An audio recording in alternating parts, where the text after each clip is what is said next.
प्रदेशको पाँचौँ सङ्घको पाँचौँ बागमतीको चौथो यताउता मिक्स टाइपको पपुलेसन छ होइन।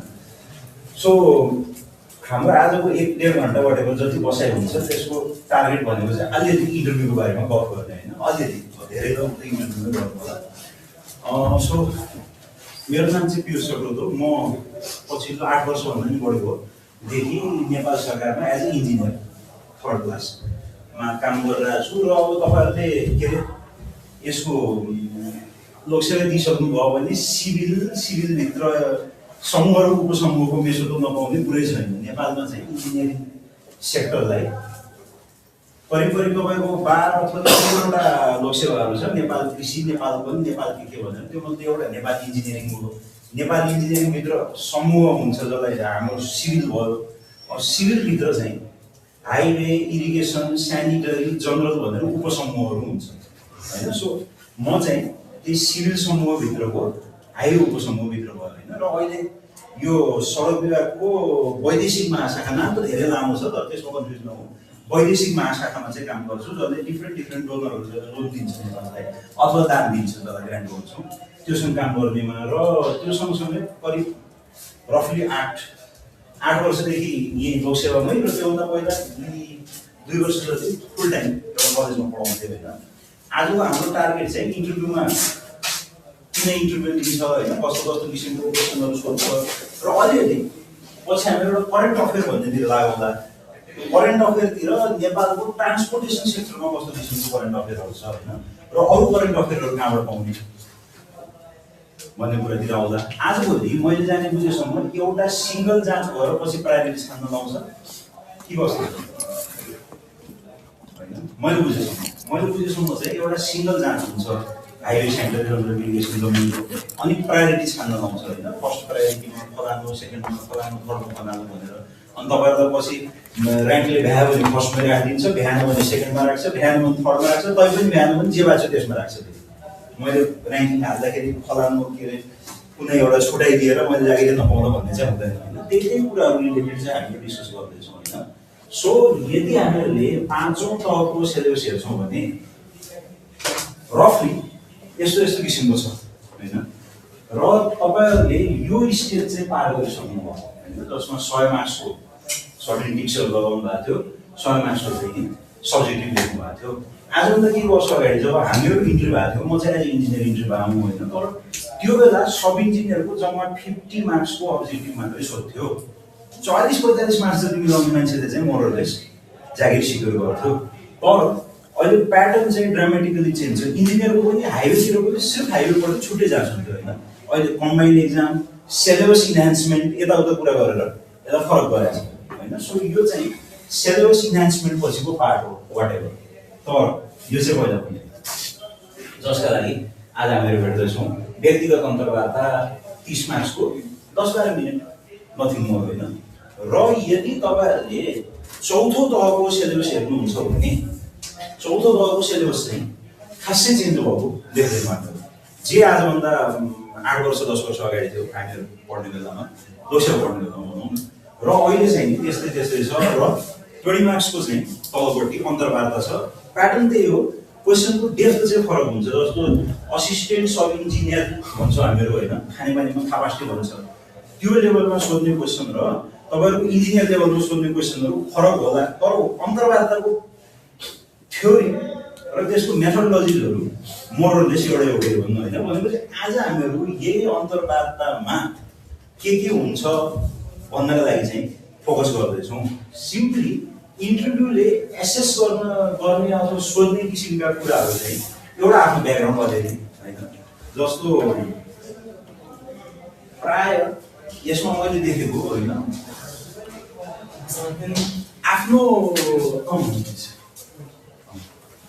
आफ्नो बारेमा चाहिँ अलिकति सोध्दो रहेछ कि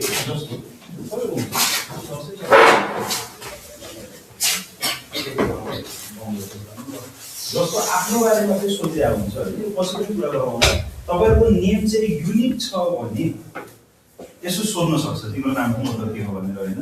आइले गरेको जे भने पनि हुन्छ होइन, चन्द्रमाको क्रेटर हो भने पनि भइहाल्यो। तर सिम्पल त्यताबाट पनि के छ त सरकारी सेवामा आउने मोटिभेसन के भिडियो छ जम्मैतिर भनौँ न सबैजना नेगेटिभ छन्, सब गाली गर्छन्, कर्मचारी चोर भन्छन्, तैपनि तिमी इन्ट्रेस्टेड छौ भने त्यसको केही जवाब चाहियो होइन। जस्तो मेरो आफ्नो बेलामा चाहिँ सिम्पली तिमीलाई किन रहर भयो त गभर्मेन्ट सर्भिस गर्न, तिमीसँग त आधा साथीहरू अमेरिका होला नि भनेर भन्दा मलाई चाहिँ यसो यो कन्स्ट्रक्सन रिलेटेडतिर चाहिँ इन्ट्रेस्ट थियो। अब अरूतिर भन्दा यतैतिर छिर्न सजिलो देखेँ होइन। जस्तो ठुल्ठुलो कन्सल्टेन्टहरूमा छिर्न, ठुलो कन्ट्र्याक्टरमा छिर्न त गाह्रो छ, प्लस अनसर्टेनिटी छ। यहाँ त सर्टेनिटी पनि भयो अलिअलि, के अरे भनौँ न गिटी बादल देख्न पनि पाइयो। तर म पछि बस्न चाहिँ बसिनँ, म सधैँ म्यानेजमेन्टमा हो। फिल्डमा म धेरै कम बसेको छु, जम्मा जम्मी 8 वर्षमा जोड्यो भने 3 वर्ष होला मैले फिल्डमा काम गरेको। बाँकी चाहिँ कहिले फरेन कर्पोरेसनमा, कहिले प्लानिङमा, कहिले पोलिसीमा, त्यस्तैमा छ। तर मोरलेस त्यो एन्सर चाहिँ त्यही गरेको थियो होइन। भनेपछि त एन्सरसँग मिल्नु त नपर्दो रहेछ नि। मैले भन्नु त मलाई कन्स्ट्रक्सन वर्क राम्रो लाग्छ भने तपाईँ नेपालमा गएर कन्स्ट्रक्सन वर्कको हालत हेर्नु थालेँ, त्यो राम्रो लाग्न छोड्यो। अनि छोडेपछि म सुरुमा 1 वर्ष जति बसेँ, त्यसको लामो समय पोलिसीमा बसेँ। फेरि थोरै टाइम चाहिँ धपाएँ होइन, सधैँ पोलिसीमा कहाँ बस्नु दिन्छ। अनि धपाएँ फेरि अलिअलि टाइम, केही टाइम फेरि फिल्डमा काम गरेँ। फेरि उयो मलाई त्यति राम्रो लाग्दैन, लाग्दैन। फेरि मैले फरेन कर्पोरेसनमा छु होइन। तर एट द टाइम मैले त्यही भनेको थिएँ, मलाई कन्स्ट्रक्सन वर्क्सहरू रहर लाग्छ। अनि त्यही हिसाबले गर्दा के भनेर सो आफ्नो बारेमा, आफ्नो नामको बारेमा किन इन्ट्रेस्ट भयो, घर कहाँ हो होइन, त्यस्तो टाइपको कुराहरू सुरु गर्नुहुन्छ। अर्को भनेको नलेज बेस्ड क्वेसनहरू के, यो चाहिँ स्ट्रिक्टली तपाईँहरूको सिलेबससँग ओरिएन्टेड हुन्छ। जस्तो छन् त डिप्लोमाको सिलेबस, डिप्लोमाको लोकसेवाको सिलेबस त छ नि होइन, त्यसमा बिल्डिङ होला, स्ट्रक्चर होला, अरू कुरा होला। सो सिम्पली त्यतैबाट सोध्न सक्छन् कि जस्तो अनि सबग्रेड भनेको के हो भन्दा होइन, अनि टाइलिङ भनेको के हो देखाउन सक्छौ भनेर भन्दा त्यस्तो काइन्डको। अब यो बेलामा चाहिँ तपाईँहरूको मेन कतातिरको कस्तो ब्याकग्राउन्ड भएको मास्टर साहबहरू हो त्यसमा भर पर्छ। जस्तो यदि सिँचाइतिरबाट आयो भने उसले चाहिँ रोडको सबग्रेडको बारेमा धेरै नसोध्ला होइन। अब कोही चाहिँ पोलिसीमै बढी बसेका मान्छे छ, अथवा प्रोक्युरमेन्टमै भने ठेकापट्टामै बढी बसेको मान्छे छ उनीहरू ठेकापट्टातिरकै बढी बोल्ला होइन। सो त्यो चाहिँ टिचरको ब्याकग्राउन्डमा डिपेन्डेन्ट हुन्छ। त्यसपछि सिचुएसनल क्वेसन्सहरू चाहिँ सिम्पली धेरै तरिकाबाट नै आउन सक्छ कि। जस्तो कहिले तपाईँको घर कता भनेर सोधेपछि मेरो सुदूरपश्चिम हो भने कसैले भने त्यहाँ त ड्राइपोर्ट बन्दैछ भनेर सोध्न सक्ला होइन। ड्राइपोर्ट बनिसकेको त छैन, बजार जमिनमा ठेका लागेको छ, ठेकदार सुतेर बसेको छ, तर ड्राइपोर्ट बन्ने तयारी चाहिँ हुँदैछ कि होइन। सो त्यस्तो टाइपको क्वेसनहरू। र फाइनली चाहिँ यो करेन्ट अफेयर र जनरल नलेज भन्नेमा चाहिँ यो पार्ट, यो जनरल नलेज चाहिँ यो प्राविधिककोमा धेरै कम सोध्छ, किनकि प्राविधिकलाई प्राविधिकले सोध्ने हो। प्रशासनको मान्छेले इन्टरभ्यू बस्नुहुन्छ है, फेरि अहिले भनौँला इन्टरभ्यू चाहिँ दिनुहुन्छ, तर उहाँहरूले क्वेसन कम सोध्ने हो कि। टेक्निकलतिर चाहिँ टेक्निकलकै मान्छेले सोध्नुहुन्छ होइन। सो जनरल नलेजतिर चाहिँ खासै हुन त छ, अहिले डिप्लोमा छ नि त, तर जनरल नलेजतिर धेरै टेन्सन दिनु परेन। र करेन्ट अफेयरमा चाहिँ म अहिले पछि भनौँला होइन। जस्तो ट्रान्सपोर्टतिरको अहिले म भनिदिन्छु, अरू खानेपानीतिरको, अरूतिरको त यसो आजकल त च्याट जिपिटी छ, डिपसेकहरू छ होइन, तिनीहरूबाट खाद्य कुरो खोज्यो भने उसले दिइहाल्छ, धेरै बढी नलेज पनि चाहिँदैन। बेसिकली यतिमा इन्टरभ्यूको प्याटर्न चाहिँ पर्सनल ब्याकग्राउन्डबाट हुँदै अलिकति सिचुएसनल क्वेसनहरू, अलिकति नलेजेबल क्वेसनहरू, अलिकति करेन्ट अफेयरहरूतिर जान्छ होइन। मोरलेस त्यस्तै हो सबैजना। बस्दै अस्ति भर्खर इन्टरभ्यू दिएको साथीहरूलाई पनि मैले सोधेको थिएँ। प्रोसेस के हो कि एकदम सजिलो छ। तपाईँहरूलाई पालो दिएको हुन्छ, पालो अनुसार भित्र जाने, भित्र गइसकेपछि त्यहाँको सिटिङ अरेन्जमेन्ट कोठाको उसमा पनि भर पर्छ। तर एकदम लाटो हिसाब भनेको 2 जना इन्टरभ्यू लिने मान्छे हुन्छन्। त्यो प्राय कलेजको प्रोफेसर पनि हुनसक्छ, सरकारी कर्मचारी पनि हुनसक्छ, दुवैजना एउटै पनि हुनसक्छ होइन। अनि एकजना लोकसेवाको सदस्यज्यू, अध्यक्षज्यू जसको पालो पर्यो उहाँ हुन्छ, एकजना साइकेट्रिस्ट हुन्छ होइन। र त्यसपछि मोस्टली सबभन्दा सिनियर मान्छे त उहाँ सदस्य अथवा अध्यक्ष हो नि त। उहाँले अलिअलि यी कुराहरू सोध्नुहुन्छ, पर्सनल ब्याकग्राउन्डहरू यताउता खत्रखत्रको होइन। त्यसपछि ल ठिक छ सुरु गर्दै गर्नु त सरहरू भनेर सरहरूतिर जान्छ कि त्यो। अनि सरहरूले सोध्नुहुने हो जे हो है। सो ठ्याक्कै त्यो प्याटर्न हो। यदि इन्जिनियरको आएकै छ पहिला ग्रुप डिस्कसन हुन्छ, ग्रुप डिस्कसनको पुरै थ्योरी फन्डै फरक छ। तर तपाईँहरूको त्यो छैन, डाइरेक्टली तपाईँहरूलाई चाहिँ यो इन्डिभिजुअल इन्टरभ्यू लिन्छ। इन्टरभ्यू सिम्पल, त्यही अध्यक्षज्यूले आफ्नो सोध्ने अध्यक्ष सोध्नुहुन्छ, त्यस पछाडि जो 2 जना मास्टर साहबहरू अथवा कर्मचारीहरू वेबर जो हुनुहुन्छ उहाँहरूले आफूले सोध्ने कुरा सोध्नुहुने हो। साइकेट्रिस्ट इट्सेल्फ, जसलाई मनोवैज्ञानिक के भन्छ होइन नेपालीमा, उहाँले खासै सोध्नुहुन्न कि हिजो टेक्निकल रेस्पोन्सेस कस्तो छ के छ होइन, मनोविज्ञान पढ्नुहुन्छ है। सो अब हामीहरूले यस्तो खाले इन्टरभ्यूको लागि हामीलाई नलेज अथवा what kind of skills do we need भन्नु नि हो भने एउटा त कम्युनिकेसन स्किल चाहियो होइन, भर्बल र नन भर्बल दुइटै। बोल्ने बेलामा पनि क्ल्यारिटी हुनु पऱ्यो र बडी ल्याङ्ग्वेज पनि के हुनु पऱ्यो, राम्रो हुनु पऱ्यो, एकदम कन्फिडेन्स टाइपको होइन। यस्तो गर्नु थाल्यो भने र फेरि बुझ्नु होला है, मिडल अफ द कुरोमा तपाईँहरू 20 जना सब इन्जिनियर छानिनेवाला छ, एउटा ठुलो लिस्ट छ। त्यो लिस्टमा चाहिँ तपाईँहरू ल भनौँ न टप 10 मा हुनुहुन्छ अरे होइन, 100 जना छ अरे, 100 जनामा तपाईँहरू टप 10 मा हुनुहुन्छ। अनि अरू चाहिँ धेरै तल छ, 40 देखि इन्फिनिटीसम्म जतिलाई छानेको छ होइन। सो यो बिचको जुन क्रिटिकल जोन छ नि, जसलाई चाहिँ इन्टरभ्यूमा 30 मार्क्सको इन्टरभ्यू भने रफली तपाईँहरूको थ्योरिटिकल रेन्ज चाहिँ 12 देखि 21 सम्म हो। 40% भन्दा कम पनि दिनु पाउँदैन, 70% भन्दा बढी पनि दिनु पाउँदैन। तर प्र्याक्टिकली चाहिँ तपाईँहरूको मार्क्स चाहिँ 16, 17, 18 यो रेन्ज भन्दा बढी पुग्दैन, बिकज 4 जनाको एभरेज मार्क्स हुने हो। कसैको डेभिएसन धेरै छ भने उसलाई फालेर 3 जनाको मात्र एभरेज हुन्छ होइन। त्यो त कार्यविधिमा लेखेकै छ, युट्युबमा भिडियो हुन्छ होइन, त्यो अहिले जानेर पनि के गर्नुहुन्न। तर बुझ्नु के हो त कि धेरै डेभिएसन हुँदैन। सो जसलाई 1-2 मार्क्सले फरक पर्नेवाला छ, जस्तो यहाँ भएको मान्छे छ नि 10 नम्बरदेखि 30 नम्बरसम्मको लागि त 1 मार्क्स बढी भएकोवाला यो 20 भन्दा माथि आउँछ होइन। 1 कम हुने बित्तिकै तल आउँछ नि त। त्यही भएर तपाईँहरू धेरै तल हुनुहुन्छ। अहिले त थाहा हुँदैन, अल्फाबेटिक अर्डरको लिस्ट हो।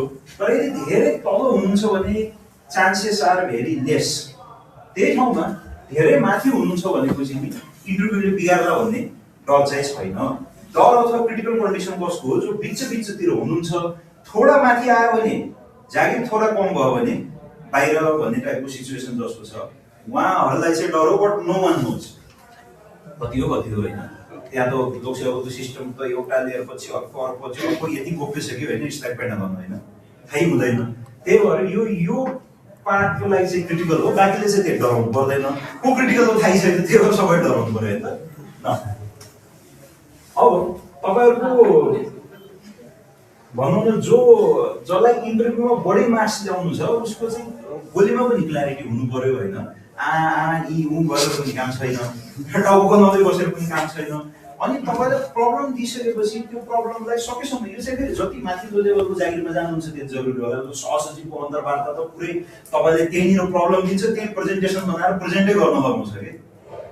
तर यो त होइन नि त सहसचिवको त, यो त सब इन्जिनियरको हो। सामान्य प्रब्लमहरू दियो भने त्यहीँनिर यसो आउट अफ द बक्स गर्न सक्ने त्यस्तो स्किलहरू प्र्याक्टिस गरिरहनुपर्छ कि होइन। जस्तो इन्टरभ्यूको लागि त यसो अलिअलि तपाईँहरूको बोली कतिको छ, बोल्ने बानी कतिको छ, नत्र यसरी एकअर्कैसँग साथीहरूसँगै प्र्याक्टिस गर्दा पनि भयो होइन।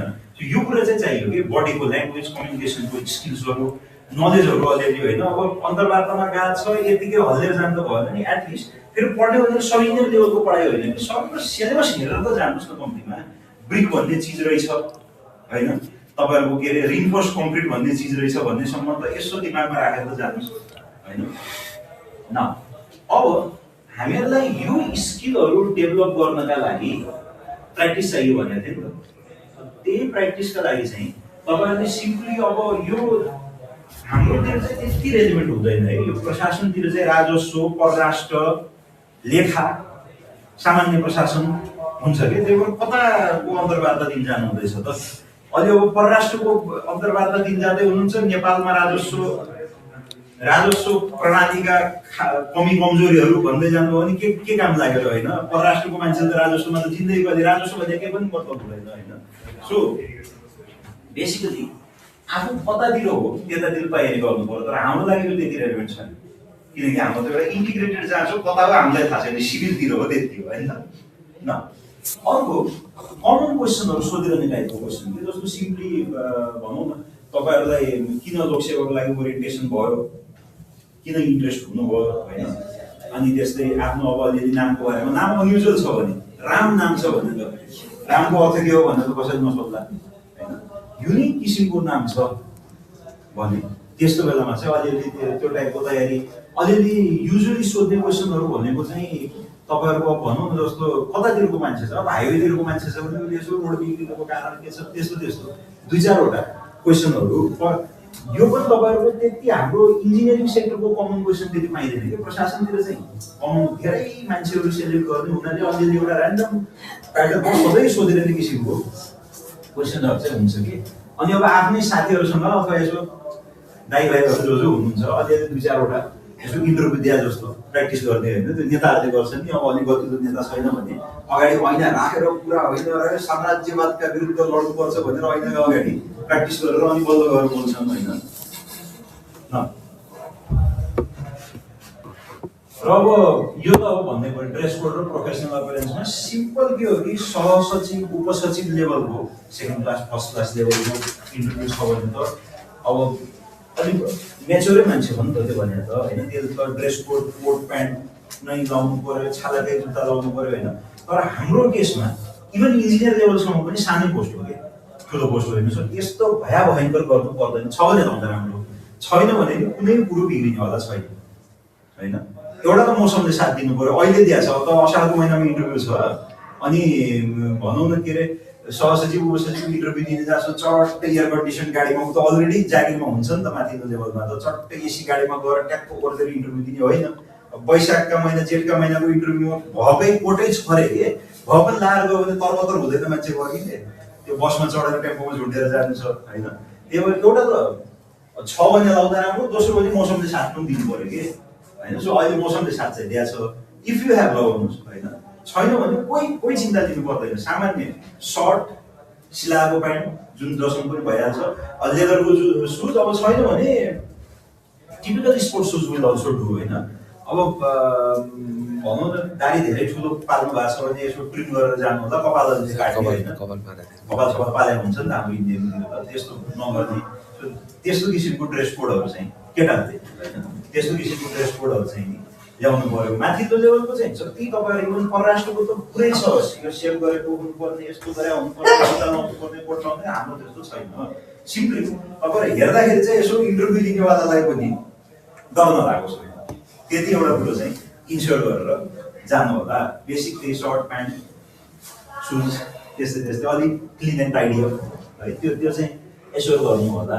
र हामीले बिगार्ने कहाँनिर हो त भने सबभन्दा पहिला सिरिजमै बुझौँ न।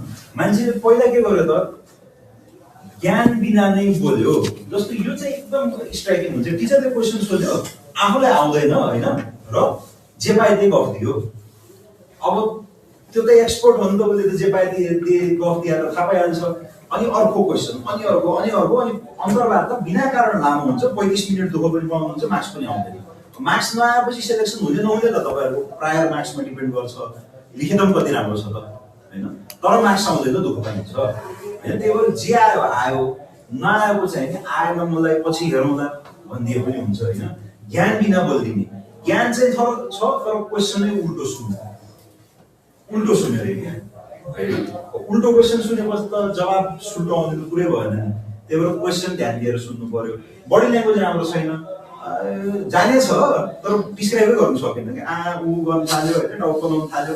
थाहा छ उसलाई फेरि के अरे सबग्रेड प्रिपरेसन भनेको सबै साल्नभन्दा अगाडिको फर्स्ट 300 mm हो, त्यसलाई 98% कम्प्याक्सन गर्नुपर्छ, तलको जस्तो 95 हुँदैन भन्दा सबै भन्न थाल्यो भने मजा आएन नि त, टाउको बनाउनु थाल्यो मजा आएन।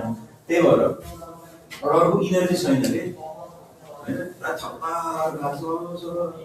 यस्तो भन्न थाल्यो भने त्यति राम्रो भएन नि त होइन। सो पहिला जाने छैन, जानेर पनि डिस्क्राइब गर्न जानेन, डिस्क्राइब गर्दा उल्टो पाल्टो गर्न थाल्यो। जस्तो कहिलेकाहीँ आउँछ नि त प्रोजेक्ट डिले हुन्छ, ठेकापट्टा ढिला हुन्छ नि त। 1 वर्षमा गर्ने काम 1 वर्ष हुन्छ। किन हुन्छ भन्दा यो सब इन्जिनियरहरू चोर हुन्छ, जम्मै पैसा खान्छन्, त्यही भएर डिले गर्छन्, सबलाई पर्रा लाउनुपर्छ भन्न थाल्यो भने त एक्सट्रिम नेगेटिभ थिङ्किङ भयो नि त।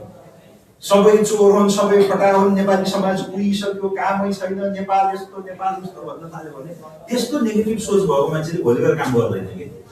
अहिले पनि हामीहरूले काम गर्दा देखेका छौँ, पोजिटिभ सोचवाला मान्छे फरक हुन्छ, हाँसेर काम गर्छ, अलिअलि रिस्क त भइहाल्छ नि। त्यस्तो त बिहान बाथरुम जाँदा नि रिस्क हुन्छ, नजाने त चिप्लेर टाउको बोटेर मर्या छन् नि मान्छे, जान्नु पर्यो होइन। त्यो छ भने नेगेटिभ सोचको मान्छे चाहिँ कसरी त्यो फाइदा अड्काउने, कसरी काम घुमाउने र कसरी सही गर्नबाट बाँच्ने र गलत नेगेटिभ सोच भएको मान्छे कुर्सीमा पुग्यो भने त्यसले 10 जना पोजिटिभ सोच भएको मान्छेलाई काउन्टर ब्यालेन्स गर्न सम्भव छ, स्पेसली माथिल्लो पोस्ट। त्यही भएर सम्भव भएसम्म लुकेट इन ब्यालेन्स गर्नु। पुरै सबै चोरै चोर फटाफटा युवा पुगिसक्यो, देश छोडिसक्यो होइन, कामै छैन, नेपाल त खतम भइसक्यो भन्न थाल्यो भने त मजा आएन नि त। प्लस एन्ड माइनस आफ्नो ठाउँमा होला, आफ्नो काम गर्ने नि त हाँसी खुसी जस्तो छ, रिस्क त छँदैछ दिनु पर्यो होइन। सो नेगेटिभ थिङ्किङ नदिने र अब यो इनअप्रोप्रिएटली ड्रेसअप गर्ने होइन, लुगा मिल्या छैन, तपाईँहरू ट्राउजर लाएर जानु भएको छ त्यस्तो नहोला। तर भनौँ त्यस्तो गऱ्यो भने चाहिँ त्यति राम्रो चाहिँ लिँदैन। यी कुराहरू गऱ्यो भने मार्क्स आउँदैन कि। भोलि गएर तपाईँहरूको लिखित राम्रो छ, लिखित राम्रो हो, तपाईँहरू अलाली ट्राउजर लगाएर उल्टा सालाको जुत्ता लगाएर जानुभयो होइन, यो ग्रो गर्नुभयो भनेपछि फरक पर्नेवाला छैन। तर होइन, तर कसको मार्क्स कति कसैलाई थाहा छैन होइन। त्यही भएर राम्रो तरिकाले गर्नु होइन। सो बेसिकली हामीले के बुझ्यौँ त, इन्टरभ्यूमा सर्टेन कुराहरू सोध्दो रहेछ, त्यसका लागि सर्टेन स्किल चाहिँदो रहेछ र सर्टेन केही मिस्टेकहरू हुन सक्दो रहेछ त्यो स्किल डेभलपमेन्टको दौरान, त्यसबाट चाहिँ बाँच्नु पर्यो। यति त हो होइन। भनेपछि अब हामीहरू अघि नै हामीले के पढाएको थियो हेर्नु त, personal background, situational question, knowledge based question, यताउता दायाँ बायाँ गरेर करेन्ट अफेयरको कुरा गरेको थियो नि त। भनेपछि अब अलिअलि करेन्ट अफेयर हेर्ने कि धेरै नहेर्ने, फेरि सिम्पली के गर्ने, आजकल त च्याट जिपिटी छ, डिपसेक छ, के छ होइन। नेपालको खानेपानी सेक्टरमा एकदम crucial current affair for PhD interview हालिदिनुहोस्, 1-2 पाना दिइहाल्छ। यसो हेर्नु पुरै तपाईँलाई के अरे मेलम्चीको 10,000 घन लिटर पानी भन्ने याद गर्नु पर्दैन कि होइन। Simple, what are the issues going on. जस्तो मेलम्चीमा त थुनिदियो नि त अस्ति त जनताले त होइन। सो के भयो अब तपाईँहरू सुन्नु भएको छ भनेपछि त्यहाँबाट सुरु होला नि त क्वेसन। सो राम्रो हो त यस्तो, कसरी भोलि गएर यस्ता प्रब्लमहरूलाई सल्भ गर्न सकिन्छ भन्ने कुराहरू आउँला होइन। सो त्यस्तै इरिगेसनको सेक्टरतिर हेर्न सक्नुभयो, बिल्डिङतिर हेर्न सक्नुभयो। बिल्डिङतिर त्यस्तो करेन्ट अफेयर भन्ने हुँदैन होइन। है भने ल अहिलेलाई मान्नुहोस् धेरै जस्तो म यहाँ पढाउँदा धेरै पछि आएँ, म सायद असोजको महिनापछि अहिले नै आएको होइन। काम नपर्दा यो एरिया आउने कुरो भयो है। मेरो अफिस चाहिँ पहिला बहरमहलमा थियो, अहिले बहरमहल पुरै जलेर खण्डर भइसक्यो। तर म त्यो बहरमहल जल्ने बेलामा म फिल्डमा थिएँ। म भदौ 23 गते फिल्ड गएको, 23 गते के भयो, 24 गते लट अफ थिङ्स ह्यापन होइन। म चाहिँ करिब भदौ 23 गतेदेखि असोजको पहिलो हप्तासम्म चाहिँ फिल्डमा थिएँ कि। त्यही भएर फेसबुकमा त देखेँ मैले, यस्तो भयो उस्तो भयो, यो पोलिदियो, यसलाई पिट्यो, उसलाई कुट्यो होइन। तर म यहाँ चाहिँ थिएन है काठमाडौँमा। र जब म फर्केँ तब चाहिँ बहरमहल पुरै जलेर खण्डर भएर वाट एभर जे बाँकी थियो, most of it was destroyed होइन। र जे बाँकी थियो त्यो चाहिँ चाकुपाटीको नयाँ अफिसमा सारिसकेको थियो। सो यो एरिया चाहिँ म आएको थिएन कि। आज आएर हेर्दाखेरि इभन आफ्टर अ मन्थ, यस्तो मोर देन अ मन्थ होइन, असोज 24 हुन्छ, असोज कार्तिक 24, almost more than a month होइन। यस्तो भयावह स्थिति छ होइन। हेर्दै देख लाग्दो, डर लाग्दो, चारैतिर आगो बढ्छ, बिल्डिङ कोल्याप्स भएको छन्, खस्या छन् होइन। सच पिटी अहिले यस्तो छ भने त्यो बेला कस्तो थियो होला कल्पनै गर्न सकिन्न होइन। सो बेसिकली अब यी बिल्डिङहरू के गर्न सकिन्छ त, how do you do it, नयाँ बनाउने कि रेट्रोफिट गर्ने कि त्यस्ता कुराहरू चाहिँ सोध्न सक्यो होइन। जस्तो हामीहरूको त्यो बहरमहल चाहिँ अब काम लाग्दैन। 127 वर्ष पुरानो घर हो, जहाँ अब एउटा भुइँचालोले त त्यस्तो डिस्ट्रक्सन ल्याउनु त सक्दैन नि त। सामान्य एउटा भुइँचालोले थला परेर 8 वर्ष लगाएर बनेको घर अहिले त तपाईँको भुइँबाट हेऱ्यो भने सिधै आकाश देखिन्छ, पर्खाल समेत मक्किसकेका छन्, लात हान्यो भने ठाउँ छ। त्यस्तो बिल्डिङमा त भएन नि त। र कुरो के छ कि यस्तो बहरमहल हो भने यो फ्रन्टको पार्ट र यो पार्ट, साइडको पार्ट चाहिँ फ्रन्ट र left side completely damage, back र राइट साइड चाहिँ सध्य छ। र हामीहरू चाहिँ यता र यता 3टा इन्ट्रान्स छ कि, 1 2 3 3टा इन्ट्रान्स छ। यो 2टा इन्ट्रान्सबाट कुन बेला घर खस्छ थाहा छैन, छिर्नै भएन। यताको इन्ट्रान्सबाट छिरेर यति पुरा अफिस चाहिँ मजाले फङ्सन गर्दैछ कि। So 50% of the building is भूतबङ्गला होइन। रामशेर बदर फिल्मको भूतबङ्गला भन्दा नि खराब हालत छ। 50%मा चाहिँ अझै पनि कार्यालयहरू अपरेट गर्दैछन् भने अब गर्ने के त भन्नुहोस् त, च्यालेन्ज आएन त त्यस्तो बिल्डिङहरूमा। आफैमा भन्नुहोस् न ल, यही बिल्डिङमा यो झ्यालतिरको पार्ट र यतातिरको पार्ट, यो र यो तपाईँको झ्याल र यो पुरै ड्यामेज खण्डर होइन भनि नसक्नु भने यो पार्ट र यो पार्टमा अफिस अपरेट गर्दैछन्, मान्छे जाँदैछन्, काम भइरहेछ। आगो सल्किन पाएन, डम्प गर्ने निमाइहाल्यो है। सिंहदरबार त्यही हो, फ्रन्ट फ्यासाड कम्प्लिटली ड्यामेज, केही बाँकी छैन, तर ब्याक फ्यासाडबाट अझै पनि कार्य चल्दैछ, सर्वोच्च अदालत हेर्नुहोस् होइन। अब के गर्ने त, how to manage them? Building भत्काइहाल्यो भने कहाँ लग्ने त, अझै 70% बिल्डिङ त अपरेसनल रहेछ, 30% अपरेसनल रहेछ होइन। त्यस्तै किसिमको इस्युजहरू हुन सक्दैन होइन। इरिगेसनतिरको त म आज पनि खासै केही कुरा सुनिदिएको छैन, नर्सर बनाएको छ, नजिक पानी दिएको छ, किसानले लाछ खेत होइन। हाइड्रो पावर जस्तो अस्ति झ्याप्पै क्लाइमेट चेन्जले गर्दा पुरै भरियो होइन, के भयो, कतिवटा हाइड्रो पावरका डिसेल्टिङ बेसिन सेसिन के भरियो, जम्मै कति दिन लाग्यो अरे प्रोजेक्टले सफा गर्न होइन। त्यस्तो टाइपको कुराहरू आउँला नि। र मेन अब रोडतिर भएको केही रिसेन्ट ह्यापनिङ्सहरू होइन, जस्तो यहाँ आइसकेपछि त अलिअलि कुरा गरौँ न रोडतिरबाट। फेरि यही क्वेसन सोध्छ भन्ने पनि छैन, के पनि सोध्न सक्छ, तर करेन्ट इस्युजहरूमा एउटा भनेको इन्भाइरोमेन्ट र डेभलपमेन्टको ब्यालेन्स हो होइन। जस्तो तपाईँलाई सोधेँ है मैले, अहिले हामीहरू एकदम धेरै इन्भाइरोमेन्टल कन्जर्भेसनतिर फोकस गर्दैछौँ। अस्ति भर्खर नेपालले 1,19 करोड रुपियाँ 119 करोड रुपियाँ चाहिँ कार्बन ब्यालेन्स गरे हुनाले विदेशीहरूले दिए। तर अर्कोतिर हाम्रा उद्योग खोल्नलाई, रोड बनाउनलाई, अरू बनाउनलाई स्ट्रिन्जेन्ट इन्भाइरोमेन्टल लजहरूले गर्दा धेरै गाह्रो भएको छ भने what is your view on this? हामीले इन्भाइरोमेन्टल डेभलपमेन्टको ब्यालेन्सलाई कसरी लग्नुपर्छ? अहिलेको ठिक हो कि अरू केही ठिक होला भन्नुहोस् त। जस्तो मलाई चाहिँ कस्तो लाग्छ भन्दाखेरि इन्भाइरोमेन्ट कन्जर्भेसन चाहिँ र डेभलपमेन्ट चाहिँ दुई चाहिँ एउटै सिक्काको पाटाहरू हुन्। एउटालाई डिस्ट्रोय गर्ने बित्तिकै डेभलपमेन्ट पनि अपुरो हुन्छ र इन्भाइरोमेन्ट मात्र राखेर चाहिँ हाम्रो आफ्नो के अरे मान्छेको भौतिक प्रगति अनि हाम्रो शिक्षा, स्वास्थ्य, रोजगारी जस्ता आधारभूत आवश्यकता पनि पूर्ति हुन सक्दैनन् होइन। त्यसका लागि चाहिँ संविधानले नै व्यवस्था गरेको छ। धारा मौलिक हकको धारा 30 मा हामीले चाहिँ विकास निर्माणको काम गर्दाखेरि चाहिँ इन्भाइरोमेन्टका पक्षहरूलाई चाहिँ साझेदारको रूपमा लगेर जाने र कुनै पनि भौतिक प्रगति गर्दै गर्दाखेरि सिरियस इन्भाइरोमेन्टल ड्यामेज हुन चाहिँ नदिने र सामान्य ड्यामेज भइहालेमा प्रिभेन्टिभ मेजर अथवा आफ्टर प्रिभेन्टिभ मेजर्सहरू जस्तै वृक्षारोपणका कार्यक्रमहरू गरेर चाहिँ हामीले एउटा समतुल ब्यालेन्स टाइपको प्रगति गर्न सक्यो भने चाहिँ अहिलेको लेभलभन्दा अलिकति पछाडि आउन सकिन्छ त। जस्तो अहिले त हामी कार्बन न्युट्रालिटीमा यति एडभान्स छौँ कि विदेशीले 119 करोड दिँदैछन्। यस्तो 119 करोड लिएर 1019 करोडको घाटा गर्नु त भएन नि त। अलिकति इन्हान्स गर्ने हो कि पोलिसी?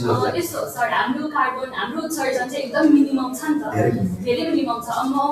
0.3% हाराहारीमा छ होइन। धेरै अब चाइनाको कन्डिसन हेऱ्यो भने 12-13% कार्बन उत्सर्जन हुन्छ। अलिकति हामीले बढाउँदाखेरि चाहिँ हाम्रो उद्योग कारखानामा हाम्रो देशमा सानो छ नि त, त्यो हिसाबले पनि हामी अलिकति बढाउँदाखेरि चाहिँ त्यसले सिग्निफिकेन्ट इम्प्याक्ट गर्दैन। त्यति भन्दैमा के अरे पुराना गाडीहरू युज गर्ने चाहिँ होइन, अल्टरनेटिभ टेक्नोलोजीहरूलाई चाहिँ प्रयोग गर्नै पर्छ।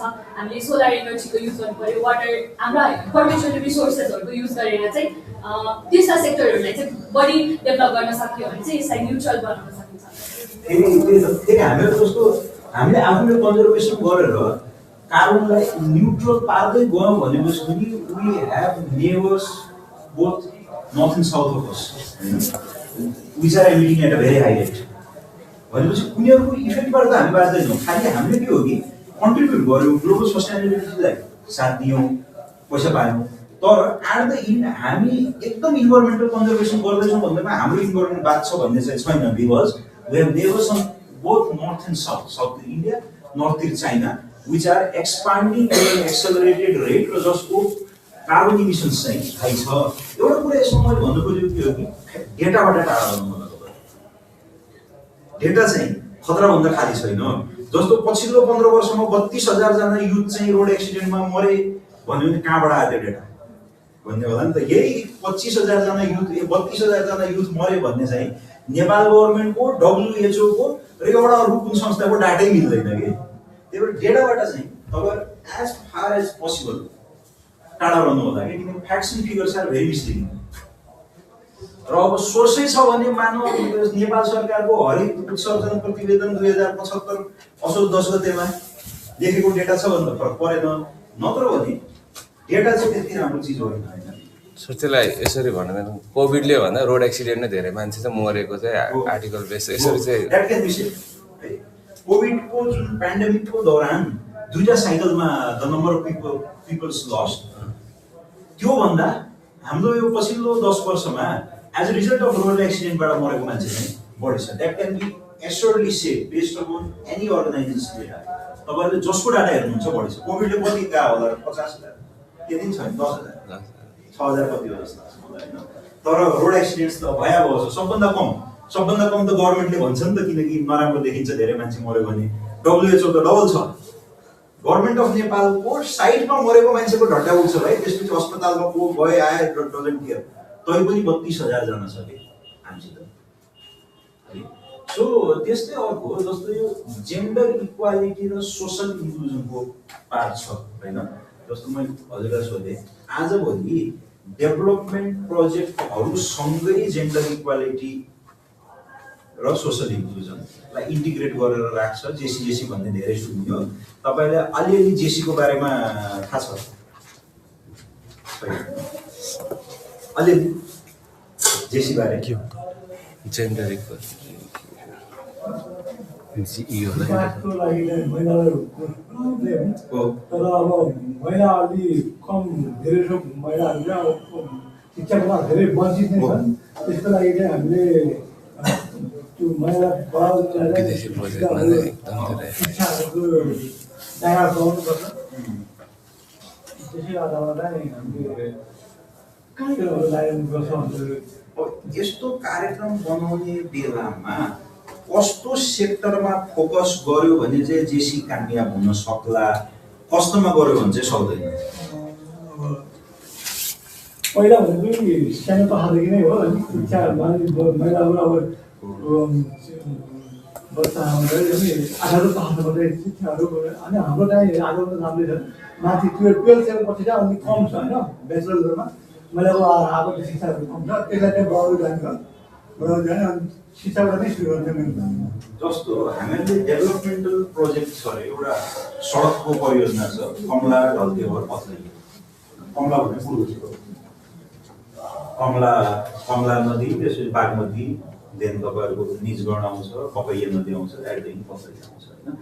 त्यो प्रोजेक्टमा मैले जेन्डर इक्वालिटीको केही काम गर्न खोजिरहेको छु भने what could be the best option? मैले एउटा मसँग रफली 3,000 करोड 30 अरब रुपियाँ जस्तो हो, अझ बढी हुन्छ त्यो त कन्ट्र्याक्ट त्यतिको हो।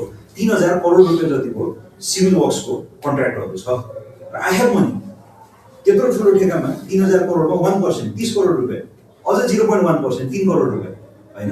त्यति मैले जेन्डर इक्वालिटी र सोसल इन्क्लुजनतिर इन्भेस्टमेन्ट गर्न खोजिरहेको छु भने what could be the best मैले गर्न सक्ने, के गर्दाखेरि चाहिँ जेन्डर इक्वालिटी इन्याक्ट छ? अब मैले आएर त्यहाँ विद्यालय त खोल्न सक्दैन, स्कुल बनाउने त अरू कसैको काम हो नि होइन। रोड बनाउनेले त बनाउनु मिलेन, अथवा के अरे स्वास्थ्य चौकी बनाउनु मिलेन। गर्न के सकिन्छ, के काम गर्दाखेरि चाहिँ जेन्डर इक्वालिटीको लागि बेस्ट आउँछ होला जस्तो भन्नुहोस् त? त्यसमा पनि कस्तो हुन्छ भने मिटिङहरूमा सबै मेल पार्टिसिपेन्टहरू एकदम हाई नम्बरमा हुन्छ कि घरबाट एकजना आउनु भन्यो भने मेल पार्टिसिपेन्ट नै जान्छन् क्या घरबाट। त्यस्तो हुँदाखेरि के हुन्छ भन्दाखेरि जो युजर त जस्तो कि फिमेलहरू बढी युजर हुन्छ नि, त्यस्तो जस्तो कि काम गर्नेहरू फिमेलहरू छ भने पनि उनीहरूको पार्टिसिपेसन चाहिँ एकदमै कम हुन्छ। त्यही भएर त्यस्तो एसोसिएसनहरूमा पनि फिमेलको पार्टिसिपेन्ट बढाउनुपर्छ।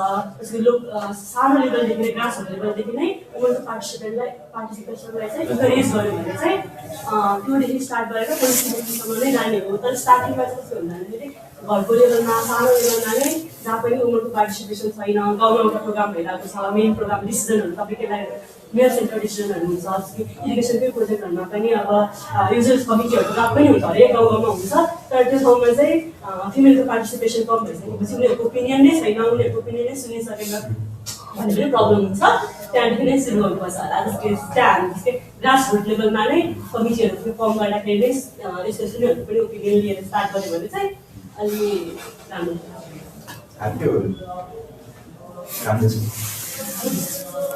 हातमा मलाई त्यो महिलाहरूलाई रोजगारहरू गर्ने घरमा कन्ट्रिब्युट गर्ने ट्रेनिङ गरिदियो भने जस्तो 1-2 महिना ट्रेनिङ भेरी बेस्ट एन्सर है एउटा हामीले as a world bank funded प्रोजेक्टहरूमा चाहिँ के गर्दैछौँ भन्नुहुन्छ भने we are doing two things एउटा भनेको टिएसपी भन्छ ट्रेनिङ समथिङ है त्यो I forgot the full name त्यसले चाहिँ 500 महिलालाई अथवा ठेका ठुलोदार भन्यो 1000 जना होला 1000 जना महिलाहरूलाई चाहिँ स्किल डेभलपमेन्ट सम्बन्धी तालिमहरू दिने होइन अब त्यसमा एउटा सेट अफ ट्रेनिङहरू अलरेडी राखेको हुन्छ beautician training cooking training heavy equipment operational training होइन त्यो हेभी इक्विपमेन्ट चाहिँ अब म त्यति अब किनकि यस्तो हुन्छ कि जसले जति भन्छ बायोलोजी त फरक छ ठुलो मेसिनको भाइब्रेसन चाहिँ फिमेल बडीको लागि राम्रो होइन एकदम धेरै लोड आउँछ इभन केटा मान्छे पनि तपाईँको मेसिन चलाउने अपरेटरको डाइट राम्रो पुगेन भने उसलाई रोग लाग्छ जस्तो एस्काभेटर कसैले चलाउँछ भने तपाईँ कुनै बेला आधी घन्टा त्यो एस्काभेटरभित्र बस्नुहोस् होइन राति थाहा हुन्छ कि त्यति सर्भ हुन्छ भनेपछि एकदम हेभी भाइब्रेसन दिने किसिमको मसिनहरू हो कि त्यो स्पेसली फिमेलको बायोलोजीको लागि राम्रो छैन तर पनि हेभी इक्विपमेन्ट चलाउने तालिमहरू होइन प्लम्बर सम्बन्धी तालिमहरू एउटा सेट हुन्छ त्यसका आधारमा टिएनए भन्ने हुन्छ ट्रेनिङ निड एसेसमेन्ट भन्ने त्यहाँ गएर जो ठेकेदार त भन्दैन त्यसलाई सर्भिस प्रोभाइडर भन्छ त्यसले गएर सोध्छ सर्वे गर्छ के गर्छ गरेर ल यो ठाउँको महिलाहरूलाई चाहिँ 250 जनालाई प्लम्बिङ चाहिए रहेछ 250 जनालाई डोजर चलाउन सिक्ने मन रहेछ र ट्रेनिङ मोड्युल फाइनलाइज हुन्छ र ट्रेनिङ दिन्छौँ अहिले यो तपाईँहरूको 920 उल्टो है नागपुङका 920 मुगलिनको सडकमा 500 जना महिलालाई चाहिँ प्लम्बिङ मेन्टेनेन्स र के रिलेटेड ट्रेनिङ महिला पुरुष कम्बाइन हो है म ठ्याक्कै त्यो मोडालिटी बिर्सेँ त्यस्तो तालिम दिएको छ कि होइन र एउटा त्यो होइन अर्को के कि जेन्डर बेस्ड भायोलेन्स भन्छ होइन त्यो भनेको जेन्डरको कारणले गर्दा हुने भायोलेन्सहरू स्पेसली महिलाहरू जेबाट पीडित छन् सो त्यसलाई इरेडिकेसन गर्नलाई चाहिँ जहाँ हाम्रो प्रोजेक्ट जाँदैछ त्यो एरियामा अब तपाईँहरूलाई 2.5-3 हजार करोड रुपियाँको प्रोक्युरमेन्ट गर्दा सामान्य एउटा 1.5 करोड रुपियाँको जेन्डर बेस्ड भायोलेन्सको एउटा सर्भिस प्रोभाइडर दिइदियो भने त उता 36 महिनासम्म त्यो रोडको कोरिडोर अगमको सबै कम्युनिटिजहरूलाई सबै स्कुलहरूलाई सबै लेबर क्याम्पहरूलाई सबै ठेकेदारलाई जेन्डर बेस्ड भायोलेन्स किन नराम्रो हो भनेर सेन्सिटाइज गरिदिन्छ नि त हो त्यस्ता किसिमका कामहरू चाहिँ गरिँदैछन् होइन अब हामीहरू कहाँ त अब मिल्दैन हेर्नु अस्पताल कम्प्लिटको काम छ सामान्य सिँचाइतिर उहाँले भने जस्तो वुमेन्स ग्रुपहरू बनाएर पनि गर्न मिल्छ जस्तो हामीहरू कहाँ पनि मेन्टेनेन्स रिलेटेड एक्टिभिटिजहरू गराउन मिल्थ्यो होला तर त्यो त्यतातिर त्यति गरिरहेको छैन वर्ल्ड ब्याङ्कको इन्फ्रास्ट्रक्चर पनि नभनौँ ट्रान्सपोर्ट सेक्टरमा चाहिँ यही जिबिबी कन्ट्रोल प्रोभाइडर टिएसपी प्रोभाइडर होइन त्यस्तोको थ्रु गरिरहेछ अब अहिले जिबिबी कन्ट्रोल प्रोभाइडरको लागि चाहिँ अहिलेसम्म चाहिँ हामी आफै हायर गर्दैथ्यौँ तर कहाँ हामी इन्जिनियर होइन लाटोबाट नलेज त हुन्छ र वास्तविक रूपमा जेन्डर स्पेसलिस्ट होइनौँ नि हामी भनेपछि अब चाहिँ यसरी आफै जेन्डरको मान्छे हायर गर्नु हुँदैन किन सर्भिस प्रोभाइडरले ठग्यो भने हामीलाई के थाहा हुनु यही हो जेन्डर इक्वालिटी भनेर ठगिदियो भने हामी त होइन एक्सपोर्टमा त बी सिभिल एनी ट्रान्सपोर्ट गरे हो त्यहाँ कहीँ पनि जेन्डर इक्वालिटी त थिएन होइन भनेपछि अब चाहिँ नगरपालिकाहरूलाई पैसा दिनुपर्छ एग्रिमेन्ट गरेर फेरि यतिको दिने होइन एग्रिमेन्ट गरेर दिने र नगरपालिकामा त जेन्डरकै मान्छे हुन्छ नि त जेन्डर फोकल पर्सन हुन्छ जेन्डर स्पेसलिस्ट हुन्छ उहाँहरूलाई सर्भिस प्रोभाइडरले ठग्नु त गाह्रो होला नठग्ला है फेरि सर्भिस प्रोभाइडर ठग हो भने होइन तर ठग भन्ने मतलब लाइक कामै नगरेर खायो भने पनि होइन तर हामीहरूलाई त उसले जे भन्यो त्यो ट्रु हो नि त हामी त होइन जेन्डरको मान्छे तर नगरपालिकामा त जेन्डरै पढाएको मान्छे छ होइन त्यही भएर अब चाहिँ नगरपालिकाहरूलाई दिनुपर्छ भन्ने छ होइन त्यस्तै यो क्लाइमेट चेन्ज इस्यु छ कि एउटा एकदम प्रेसिङ इस्यु भनेको अहिले क्लाइमेट चेन्जले गर्दा हाम्रो इन्फ्रास्ट्रक्चरहरू क्रिटिकली इफेक्ट भएको छ एकातिर भने अर्कोतिर क्लाइमेट कम्पोनेन्टलाई इन्कर्पोरेट गर्दा कस्ट चाहिँ बढेर जान्छ so what would be the best approach climate चेन्जलाई कसरी डिल गर्दा राम्रो होला जस्तो लाग्छ हजुरलाई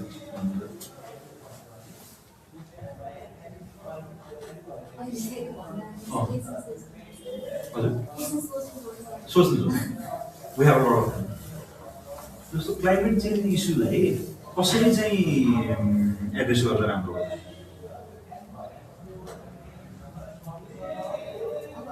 त्यसमा कुरा गर्ने भने चाहिँ त्यही हो हामीले अहिले अब यस्तो हुन्छ नि रिटर्न पिरियड अफ कोअर्डिनेट होइन डिजहरू डिजाइन गर्दाखेरि रिटर्न पिरियड गरिरहेको त्यो अनुसार डिजाइन गर्ने तर त्यो हामीले भनेको कस्ट चाहिँ गर्नु त्यही पुरै काम गर्ने तर अलिकति लङ टर्मको हिसाबले गर्दै जाने What about innovation? जस्तो मैले जानेको लाटोको हिसाबले धेरै बाटो त म पनि जान्दिनँ पुल थाहा छ नि तपाईँहरूलाई ब्रिजको गर्डर हुन्छ बिम जस्तो तपाईँहरूले गर्डर र स्ल्याब बनाउनुहुन्छ राइट अब यसलाई डिजाइनको फिलोसफीहरू धेरै फरक हुन्छ म नि ठुलै डिजाइनर होइन मैले अलिअलि मात्रै पढेको यसलाई मोनोलिथिक बनाउनु भयो भने गर्डरको डेप्थ घटेर जान्छ अनि डबल गर्डरको ठाउँमा 4वटा गर्डर राख्नुभयो भने अझै घटेर जान्छ भनेपछि अब अघि नै तपाईँहरूको यो साइजको गर्डर थियो यसको तलबाट एउटा फ्लड पास हुन्थ्यो तपाईँहरूले 200 वर्षको 100 वर्षको ठाउँमा 200 वर्षको फ्लड लिनुभयो भने गर्डर माथि लगाउनु पर्थ्यो होला तर with the innovations that I told you about होइन स्ट्रक्चरको चेन्ज गर्ने बित्तिकै त यही गर्डर पातलो भएन अब त यतिकै पनि तपाईँहरूको त त्यो फ्लड पास हुन त सक्यो नि जस्तो अहिले मैले भनेको कन्सेप्ट चाहिँ यो तपाईँहरूको ब्रिज भयो होइन यस्तो गर्डर छ राइट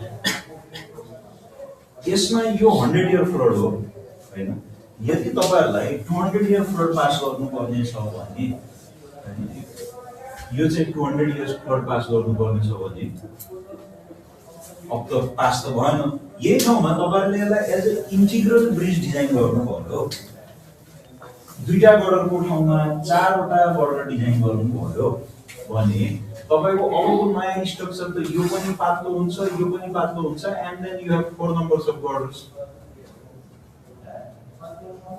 अब त पास भयो नि त 200 वर्षको यस्तो किसिमको इनोभेसन्सहरू लगाएर पनि हैन हामीहरु के गर्न सक्छौं त इनोभेसन भन्ने ठ्याक्कै यो गर्डरहरु तपाईहरुलाई कसरी थाहा हुन्छ तर के पनि भन्नु पर्यो इनोभेटिभ मेजर्सहरु युज गरेर पनि हामीले क्लाइमेट चेन्जलाई के गर्न सक्छौं ब्यालेन्स गर्न सक्छौं हैन अब अहिले मुहिमै चलेको छ एउटा अर्को टपिक एसियन हाइवे हैन जस्तो काकडबिट्टादेखि लौकहीसम्म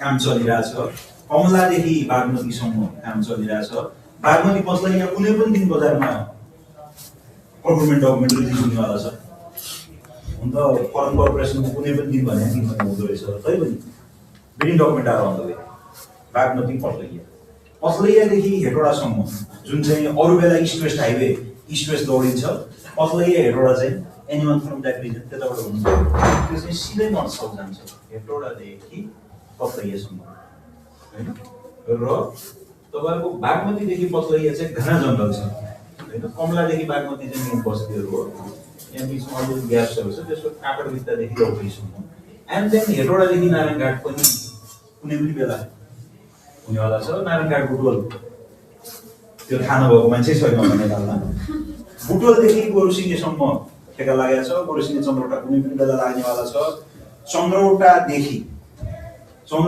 चाहिँ गड्डा चौकीसम्म हेर्नु हुने हो भने चन्द्रौटादेखि धानखोलासम्म वर्ल्ड ब्याङ्क स्टडी गर्नु खोज्दैछ धानखोला लमही एमसीसीले कुनै दिन काम सुरु गर्छ खासमा कुनै पनि दिन गर्न सक्छ किन ठेका लाग्ने चरणमा छ लमहीदेखि तपाईहरुको गोलपुरसम्म फेरि वर्ल्ड ब्याङ्कले स्टडी गर्न खोज्दैछ गोलपुर अतरिया एडीबी सर यो जस्तै अघि भन्नुभयो नि बुटोलदेखि अब सेक्सन भन्नुभयो हैन यो त इस्ट वेस्ट हाइवेको पनि मल हाइवे पनि पार्ट पर्छ हैन अनि यसमा एसियन हाइवे कन्सेप्ट कस्तो हो 1990s तिर अनि अर्ली 2000s तिर एसिया भित्र ट्रेड बढाउनु पर्यो वी निड स्ट्रङ इन्टरकनेक्टिभिटी भनेर भन्ने त्यसपछि के भयो कि let's make the Asian highway network भन्ने कुरा 14000 something kilo sorry 1,40,000 something kilometre छ हाइवे नेपालले दुईटा मेजर डेडिकेटेड हाइवेहरु त्यो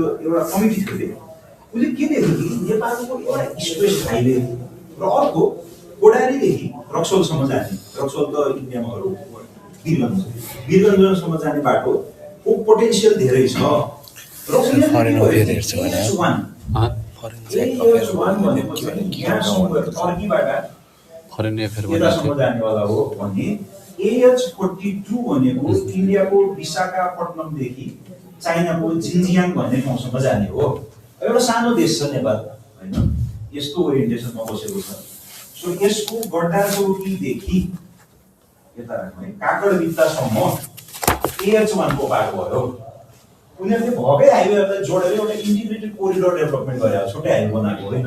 सो जब AH-1 भन्ने हाइवेको कन्सेप्चुलाइजेसन भयो, नेपाल नामको देशभित्रको फलानु हाइवेलाई पनि AH-1 मा जोडौँ भने जब जिन्जियाङबाट विशाखापट्टनम और क्यालकाटा आइपुगेर हेर्नुपर्छ, जब AH-42 बन्यो तब चाहिँ नेपालको कोडारीदेखि नागढुङ्गा, नौबिसे, मुगलिन, नारायणघाट, पथलैया हुँदै फेरि वीरगञ्ज जाने जस्तो त्यो चाहिँ कस्तो छ कि इस्ट वेस्ट हाइवे हेर्नुहुन्छ भने बुटोल,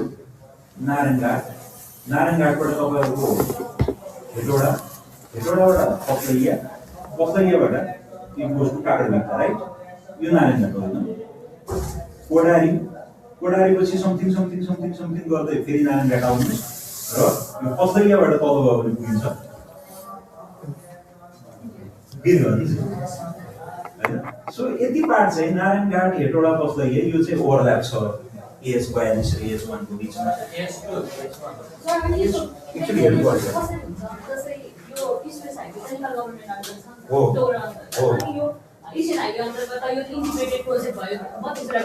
सबैजनाले मिलेर एग्री गर्यो।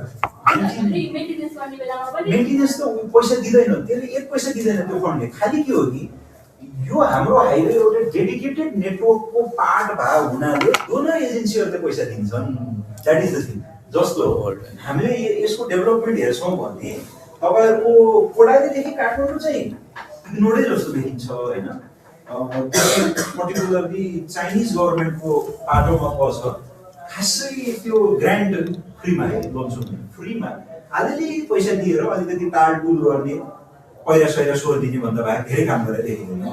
तर काठमाडौँदेखि नारायणघाटसम्मको पार्ट चाहिँ वर्ल्ड ब्याङ्कको हाई प्रायोरिटी जोनहरूमध्ये हो। त्यही आधारमा त नारायणघाट मुगलिनको सडक बन्यो डेडिकेटेड टु लेन।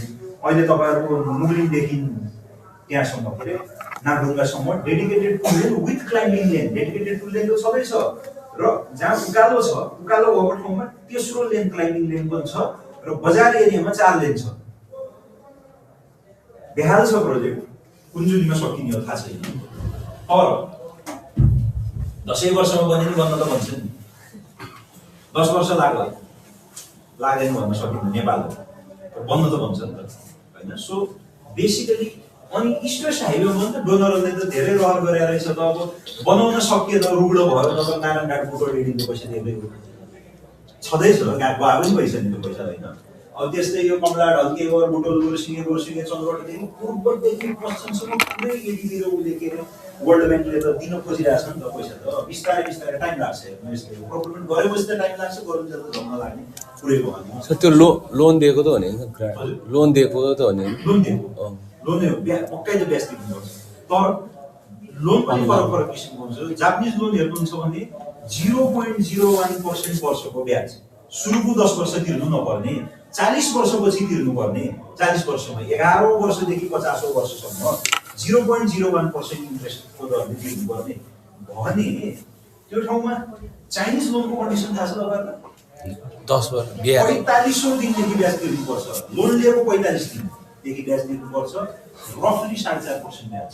हामीले ल्याएको छैन है, फेरि चाइनिज लोन ल्याएको छैन सक्नु पर्यो। तर बुझ्नु होला, रफली 4.5% जस्तो चाहिँ ब्याज हुन्छ। सर त्यो एलडिसीबाट ग्रेजुएट भयो भने यो पर्सेन्ट यो लोनमा लाने ब्याज चाहिँ चेन्ज हुन्छ। ग्रेजुएट त हामी रोकेछौँ, ब्याज चेन्ज भइसक्यो। ग्रेजुएट त हामी हुन्न ग्रेजुएट भनेर, जस्तो बच्चाको त्यो दुधे दाँत निस्केर नयाँ दाँत आउन थालिसकेको हुन्छ, म निकाल्दैन भन्छ नि। त्यस्तै एलडिसी ग्रेजुएट त 2025 मा हुनु पर्थ्यो। हामी तयार छैनौँ भनेर रोकिरहेछौँ। 26 को डिसेम्बरमा होइन, हामी भुटानसँगै हुनुपर्ने हो, तर हामी नभएको भुटानसँग हुनुपर्ने। हामी नभए तापनि डोनर एजेन्सीले चिनिसक्यो तपाईँलाई। पहिला 0.01% मा जापानले लोन दिन्थ्यो नि, अहिले जापानिज लोनको ब्याज थाहा 1%। मैले लोनकै दुनियाँमा काम गर्छु कि, त्यो थाहा छ। फेरि लोन उठाउने नउठाउने हामी जस्ता सामान्य इन्जिनियरको हातमा हुँदैन, जान्छौँ मात्रै कि डिसिजन त हाम्रा बाबुबाजेहरू छन् निर्णय लिन्छ। तर बुझौँ जापानिजमा 1.7% पुगिसक्यो, वर्ल्डमा 1.2% को 2.5 भन्दा बढी छ। चाइना त अकाइले पकाउँथ्यो र होइन, तर उसँग लोन चाहिँ ल्याएको छ। त्यो जस्तो हामीले यतापट्टि एमसिसी चाहिँ एक्सेप्ट गऱ्यौँ, ग्रान्ड गऱ्यौँ, तर बिआरआईमा चाहिँ जहिले पनि पछि हर्नु कारण के यो पेब्याक पिरियड चाँडो भएको कारणले एमसिसी उसको तिर्नु पर्दैन उसमा सर बिआरआईमा कहाँ ग्रान्ड छ त? त्यो लोनै होइन सर, दुनियाँभरिको महँगो लोन छ, तिर्नु पर्दैन भने लोन लिएपछि तिर्नु पर्यो नि। इकोनोमिक डेभलपमेन्ट भएन भने त गाह्रो पर्छ फेरि लोन उठाएर। सस्तो लोन, थोरै ब्याजवाला लोन आफ्नो ठाउँमा छ। When you buy heavily on heavy interest सोच्नै पर्ने हुन्छ कि। तर त्यो पर्टिकुलरली लिने नलिने भनेर म यहाँ बसेर होइन चाइनाको लोन त लिनु हुँदैन भनेर लोन नलिया होइन। हेर्नु पोलिसी लेभलमा नेतृत्व लेभलमा भएका मान्छेले चाहिँ यत्रो ब्याजमा उठाउनु हुँदैन भनेर सोचे नि महँगो छ न।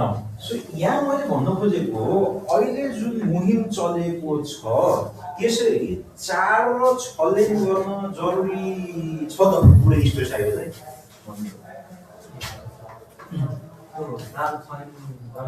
किनभने आजकल हाम्रो नेपालमा पनि जनसङ्ख्या वृद्धि त बढी नै रहेछ अनि गाडीहरू पनि त्यतिकै बढिरहेको त्यसले गर्दा हाम्रो नेपाल सरकारको आर्थिक वृद्धि पनि बढाउने कसरी बढ्छ जस्तै अब जनसङ्ख्या बढ्यो अनि गाडीहरू पनि नयाँ गाडीहरू अहिले पनि यस्तो आफ्नो तिम्रो ठाउँको बेला त सोचेर एन्सर दिने होइन कि ओभरअल यो त करेक्टिङ छ भने चाहिँ यसको एउटा स्ट्यान्डर्ड हुन्छ होइन, यसको एउटा प्रसेक्सन फिट गर्ने हो त्यही अन्त सबै मिट गर्नु पऱ्यो नि त, कसरी लाग्यो भन्न छ। अर्को भनेको रोड मात्रै बनाएको हुँदैन, अरू के काम गर्नु पर्यो त? चौडा रोड बनाइदियो, मेन्टेनेन्स गर्दा पनि पैसा छैन। त्यो एउटा। अर्को आर्थिक वृद्धि होला, धनी भइएला भनेर रोड बनाइएको छ। Road is a crucial factor, तर रोड बाहेक अरू के कुरा पनि इन्सर गर्नुपर्छ भन्नुहोस् त। रोड सेफ्टी लोकल एरियामा भएको मान्छेलाई रोजगार पनि त्यहाँबाट धेरै रोड बन्दै गयो भने रोड चाहिँ बनेर मात्र हुँदैन, मेन्टेनेन्स पनि गर्नुपर्छ, टाइममा रिपेयर पनि गर्नुपर्छ। त्यसबाट मान्छेहरूले रोजगार पनि पाइरहेको छ। उद्योग पनि खोल्नु पऱ्यो कि मेन भनेको के हो कि सडक चौडा बनाइदियो दुनियाँभरिको होइन, what about industrialisation, what about local employment generation. त्यही भएर अहिले जस्तो एमसिसीमा छैन नि त, एमसिसीमा त 4 दिन त लमैदेखि धानकोला त लमैदेखि म पश्चिमतिरबाट भन्दैछु, पूर्वबाट भने धानकोला लमै भन्छ होइन। सो लमहीदेखि भालुवाङसम्म त तराई हो नि त, भालुवाङदेखि धानकोला पहाड आफ्नो ठाउँमा छ, धानकोलाबाट अलि उतासम्म पहाड छ नि त चन्द्रोडा आयो भनेपछि त्यो लमहीदेखि भालुवाङसम्मको पार्ट त 4 अथवा 6 लेन त बनाउन मिल्थ्यो होला नि त, तर मानेन नि त एमसिसीले त 12 मिटर मात्रै बनाउँछु, 7 मिटरको 7.5 मिटरको पेभमेन्ट। अमेरिकनहरूको अलि लेन चौडो हुन्छ कि डिजाइन फाइनल हुँदैछ त, तै पनि बुझौँ 11-12 मिटर जति मात्रै तिमीहरूको टार्गेट हान्दै जान्दैन। बरु रोडको आइआरआई लेभल चाहिँ राम्रो बनाऊ, स्पिड समात्यो भने पुग्छ भन्छ कि उसले होइन। त्यही भएर सबैतिर जरुरी छैन, तर अब एउटा पोलिटिकल मुहिम जस्तो भइसक्यो कि यो होइन। त्यही भएर इभन एमसिसीलाई पनि बरु तपाईँहरूको स्कोप घटाएर कम बनाइदिनुहोस्, तर 4 लेन बनाइदिनुहोस् भनेर इस्ट वेस्ट हाइवे चाहिँ सबैजनालाई इच्छाबाट गयो पनि 4 र 6 लेन हेर्ने मन भइसक्यो होइन। त्यही भएर कहिलेकाहीँ चाहिँ फेरि पोलिटिकल विलले पनि धेरै कुरा फरक गर्दो रहेछ। यो मुहिमै चल्यो नि त, 6 लेन 4 लेन बनाउने भनेर मुहिम चलेपछि त अब चल्नु पऱ्यो होइन। सबै ठाउँमा सायद जरुरत छैन। जस्तो त्यो पेब्याक नै गाह्रो गर्छ कि इन्डियामा तपाईँको एक्सटेन्सिभली 4 and 6 लेन बनाइरहेको छ अहिले एकछिनमा भन्नु है त्यसको बारेमा बाँकी। त्यही भएर त्यो कुरा चाहिँ तपाईँले विचार पुऱ्याउनु पर्ने हुन्छ कि होइन। सो इकोनोमिक डेभलपमेन्टलाई पनि इन्हान्स गर्ने, इन्भेस्टमेन्टको रिटर्न आउने गरेर मात्रै इन्भेस्टमेन्ट गर्नुपर्ने हुन्छ कि होइन। यस्तै यस्तै क्वेसनहरू सोधिरहेको हुन्छ होइन। अब ठेकापट्टामा ढिलो हुने कारण हो होइन। सो बेसिकली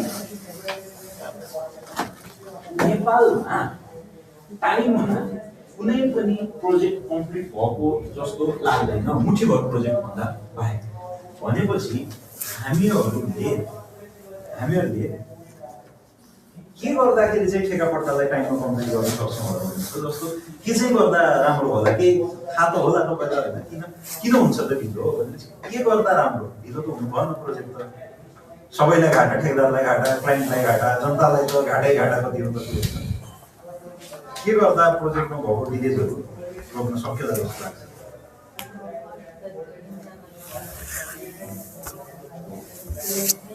क्लियर गरिदिनु पर्यो सुरुदेखि नै। त्यो के सर्भे डिजाइनहरू हुन्छ नि त्यो सबै टाइममै गरेर अनि त्यही अनुसार कन्सल्टेन्टहरू हायर गर्नुहुन्छ कन्ट्र्याक्ट गर्नु यदि दिनै भएन भने त्यसको कन्सिक्वेन्सेसहरू चाहिँ नराम्रो हुनसक्छ। त्यस्तोहरू बनाएर अनि त्यसपछि मात्र अर्को भनेको नो म्याटर हाउ जतिसुकै हामीले तयारी गरे तापनि ड्युरिङ द इम्प्लिमेन्टेसन चाहिँ प्रब्लमहरू आउँछ कि त्यो बेलामा चाहिँ डराएर हात कमाएर बसेर भएन। भेरिएसन्सहरू जारी गर्नु छ भने भेरिएसनहरू जारी गर्नु पऱ्यो होइन, कुनै किसिमको अर्डर दिनुपर्ने छ भने त्यो गर्नु पऱ्यो, कुनै टाइपको एक्सन लिनुपर्ने छ भने त्यो लिनु पऱ्यो। सो एउटा त प्रिपरेसन राम्रो होइन। अर्को तपाईँहरूको के चाहियो, कन्ट्र्याक्टिङ राम्रो, कन्ट्र्याक्ट डकुमेन्ट राम्रो हुनु पऱ्यो कि क्लियर हुनु पऱ्यो, अनक्लियर हुनु पऱ्यो। तेस्रो भनेको कन्ट्र्याक्ट डकुमेन्ट भने त कागजको कष्ट हो नि त। भनेपछि लोकल लेभलको लिडरसिपले पनि होइन, प्रोजेक्ट म्यानेजर साहबहरूले पनि, कन्सल्टेन्ट छ भने उसले पनि र ठेकदारले पनि सबैजना इमान जमानमा बस्नु पऱ्यो र आफूले गर्ने काम चाहिँ बेलामा गरिदिनु पऱ्यो होइन। कागज सही गर्नलाई नै डराउने, सकेसम्म प्रोजेक्टमा तगारो हाल्ने, लोकल जनताले पनि कसरी सकिन्छ प्रोजेक्टलाई दोहन गर्ने भन्ने हुनु भएन। र प्रोजेक्ट इट्सेल्फले पनि लोकल जनताका लागि त बनाएकै होइन, यो त के अरे मङ्गलग्रहबाट आएको मान्छेको लागि प्रोजेक्ट बनायो जस्तो त गरिदिनु भएन। जायज मागहरूलाई सल्भ गर्नु पर्यो, नाजायज मागको हकमा फेरि प्रशासन एक्टिभ हुनु पर्यो। इन्डियामा तपाईँको कन्स्ट्रक्सन प्रोजेक्टमा अननेसेसरी डिले गएको छ भने बुढाभन्दा तल गोली चलाउनु पाउँछ। सिँचाइको जो हुन्छ नि त्यहाँ यो एउटा फोर्स हुन्छ इन्फ्रास्ट्रक्चरहरूलाई गार्ड गर्नेवाला, त्यो सिँचाइको हेडवर्क्सको हाकिमले अननेसेसरी कुरामा न्यु खोजिरहेछ भने घुँडा तल गोली चलाउनु पाउँछ। फेरि दिनकै गोली चलाउँदैन बस्दैन जरुरी पऱ्यो भने त्यतिको अथोरिटी छ क्या उसलाई होइन। छुट्टै फोर्स हुन्छ, ITPF CRPF central reserve police force भनेर भन्छ होइन। तर जायजमा उसले पुरा गरेको छैन उसलाई कारवाही हुन्छ। फेरि लोकल कम्युनिटीसँग इन्ट्रेक्सन राम्रो भएन भने कारवाही भयो भने त्यस्तो किसिमको मेकानिजम्सहरू चाहियो नि। अब यहाँ त आन्दोलन गर्दै पर्ने पानीको मुहान थुन्नु पर्ने, नत्र मागै पुरा हुँदैन। अब मुहानै थुनेपछि माग यस्ता यस्ता हुन्छन् कि जर्ज डब्ल्यू बुसले पनि पूर्ति गर्न सक्दैन। धेरै प्रब्लम, स्पेसली हामीहरूको इन्फ्रास्ट्रक्चर बनाउने बेलामा ल्यान्ड एक्विजिसन चाहिँ गर्न नखोज्ने होइन। सडक बनाइदिया छ, प्रब्लम कहाँनिर छ भन्नुहुन्छ भने सुरुमा त घर दैलोमा रोड आउँदैछ, मान्छे दुईटा गाडी चल्नलाई 7 मिटर दिइहाल्छ। When you need to expand अनि प्रब्लम सुरु हुन्छ। एकचोटि गाडी आइसकेपछि त लोक पलाउन थाल्छ, मुआवजा मागेको हुने रहेछ कि अब चौडो भएपछि मुआवजा माग्छु भन्छ अलि बतिलोले। अब दिनु त अहिलेबाट तारबाट हालेर बाटो बन्द गरिदिन्छ। त्यही भएर प्रक्रिया पुरा भएन नि त। उसले पनि ल ल बाटो बनाइदिनुहोस् भन्छ, हामीले पनि ल ल बाटो बनाइदियो भन्छ, कागजपत्र खोइ जस्तो हो। पहिला यस्तो हुन्थेन, पहिला त्यो सिस्टममा चलाइदियो। महेन्द्र राजमार्ग अहिले त नामखेलको पूर्व पश्चिम राजमार्ग बनाएको छ, तर हामीहरूमा चाहिँ महेन्द्रै युज गर्नुपर्छ किनकि हाम्रो अलरेडी डेडिकेटेड लिङ्ग्विस्टिक सिस्टम छ। त्यसका लागि उपर गरेर नाम फेर्न सक्ने सम्भावनै छैन। त्यसका लागि एसियन हाइवेको डाटाबेस फेर्नु पऱ्यो जुन सकिँदैन होइन। सो महेन्द्र हाइवे नै भन्छौँ हामीहरू अझै पनि। महेन्द्र हाइवे बन्दा पुरै 50 मिटरको लगतपट्टा गरेको छ। जहाँ 50 मिटर मिल्छ, जहाँ मिल्दैन त्यहाँ फेरि स्पेसल डिसिजन गरेर 20 मिटर पनि काटेको छ कि। यहाँ त कागजमा 50 भनिदियो, लगतपट्टा भएको छैन, रोड पनि मान्छेका हालको जमाना छ। अहिलेका नयाँ मध्य पहाडी मदन भण्डारी उदाकी कुरामा मध्य पहाडी मदन भण्डारी भन्छौँ नि, इल म्यानेज भयो होइन। So land acquisition process complete भएन होइन। प्रोसेसै कम्प्लिट नभएपछि तरिकाले काम गरेन भने त हिट गर्छ नि त आफूलाई। यो चाहिँ मलाई इन्टरभ्यू गर्दा सोधेको है, मलाई इन्टरभ्यूमा सोधेको क्वेसनहरू मध्ये चाहिँ सिम्पली पहिला त तिमीलाई गभर्मेन्टमा इन्ट्रेस्टिङ हो के सोध्नु भएको थियो, त्यसपछि during the 4 parts of the interview public private partnership भनेको के हो तपाईँलाई थाहा छ भनेर सोध्नु भएको थियो। मैले चाहिँ मलाई थाहा छैन। पिपिपी सोध्नु भएको थियो, पब्लिक प्राइभेट पार्टनरसिप सोध्नु हुन्थ्यो। पब्लिक प्राइभेट पार्टनरसिप भन्छ नि यसलाई भनेर भन्नुभयो कि उहाँले। त्यसपछि मैले ठ्याक्कै मलाई थाहा भयो केही होला सरकार र प्राइभेट सेक्टरको भने पछि मैले आफैले भन्नुभयो कि यस्तो यस्तो यस्तो यस्तो हो भनेर। बेसिकली जस्तो पिपिपी थाहा छ हजुरलाई? कुनै पनि प्रोजेक्ट अवकाशमा सरकारी र निजी क्षेत्रको दुईवटाको सहभागितामा निजी क्षेत्रलाई बढी प्राथमिकता दिएर निजी क्षेत्रको माध्यमबाट चाहिँ काम सम्पन्न गरिन्छ। पब्लिक प्राइभेट पार्टनरसिप भयो। त्यसमा चाहिँ जस्तो सरकारी कामको बढी भन्दा ढिलो हुँदैन, सरकारी प्रशासनिक भन्दा ढिलो प्रक्रियामुखी भएको हुनाले चाहिँ, तर प्राइभेटले चाहिँ परिणाममुखी काम दिन्छ, सरकारले चाहिँ प्रक्रियामा परिणाम आउँछ।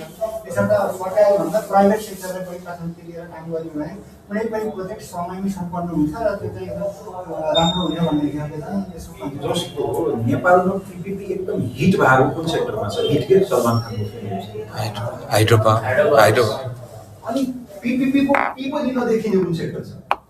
रोड यस। तर ट्विस्ट अफ द उसमा इन्डियामा चाहिँ के छ त हालत नेसनल हाइवेजहरूमा? इन्डियाको नेसनल हाइवेमा 1000वटा ठेका लाग्छ भने कति होला पिपिपीमा रफली भन्नुहोस् त? मोर देन 90 नै होला। यस, मोर देन 90% चाहिँ पिपिपी मोडलमा। किनभने टोल ट्याक्सबाट राम्रो पैसा जेनेरेट गरेर भेरी भेरी। यहाँ कस्तो छ, दुईटा मोडल हुन्छ है टोल ट्याक्सको लागि। एउटा हुन्छ पहिला त पिपिपीका मोडलहरू बुझौँ है हामीहरू। हुन्छ म यहाँ प्रोग्राममा पढाउँदा होइन, there is something called the boot, BOT, build own operate transfer, जुन चाहिँ तपाईँहरूको हाइड्रो पावर सेक्टरमा हुन्छ।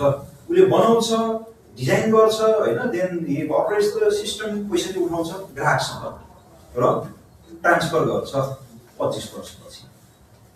बुट जस्तै केही पनि फरक नभएको, खालि नाम मात्रै फरक, टिओटी, टोल अपरेट ट्रान्सफर भन्ने छ के। त्यसमा चाहिँ प्राइभेट पार्टीले रोड बनाउँछ, टोल आफै उठाउँछ, आफै राख्छ र 25 वर्षपछि सरकारलाई ट्रान्सफर गर्छ। टोट मोडल चाहिँ इन्डियामा फेलियर भयो। टोट भने रोडमा युज हुने बुटको नाम हो कि, बुटे भने नि हुन्थ्यो, केही फरक पर्दैन भन्ने त बन्दियो के गर्नु होइन। त्यो चाहिँ इन्डियामा कामयाब भएन, किनकि रेभेन्यू असर्टेनिटिजहरू थियो। एकातिर दिनमा 10,000वटा गाडी बुट्छ, नबुढे तललाई पैसा दिन्छु भन्यो भने सरकारको ढाड भाँचियो। खाए नखाए गाडी नबुढे तेरो मतलब भन्यो भने प्राइभेट सेक्टर डुब्यो होइन। As a result of that इन्डियामा एउटा मोडल आयो जसलाई हामीले एन्युइटी मोडल भन्छौँ। एन्युइटी मोडलमा प्राइभेट पार्टीले रोड बनाइदिन्छ, रोड बनाइसकेपछि रोडको मेन्टेनेन्सको जिम्मा 20 वर्षलाई त्यही पार्टीको हुन्छ। तर टोल उठाउने नउठाउने उसलाई बाल मतलब छैन। उसले 2000 करोडमा रोड बनायो भने ट्रेडिसनल आइटम रेट कन्ट्र्याक्टिङमा के हो, जति काम गर्दै गयो उति पैसा पाउँदै गर्ने हो नि त। तर एन्युटी मोडलमा चाहिँ 3 वर्षभरिमा उसले बनाउँछ। 4औं वर्षदेखि 24औं वर्षसम्म किस्तामा पैसा पाउँछ आइफोन किनेर। त्यसलाई एन्युटी मोडल भन्यो। एन्युटी मोडलको प्रब्लम के आयो त, 3 वर्षसम्म पुरै लगानी चाहिँ ठेकेदारले गर्नु पर्यो। 4औं वर्षबाट मात्रै पैसा पाउन थाल्यो होइन। 4औं वर्षबाट चाहिँ एउटा वार्षिक मेन्टेनेन्सको पैसा, एउटा 3 वर्षमा गरेको कामको किस्ता होइन। धेरै पैसा लाग्यो नि त, कहाँबाट ल्याउने 3000 करोड रुपियाँ। अनि हाइब्रिड एन्युटीको जन्म भयो।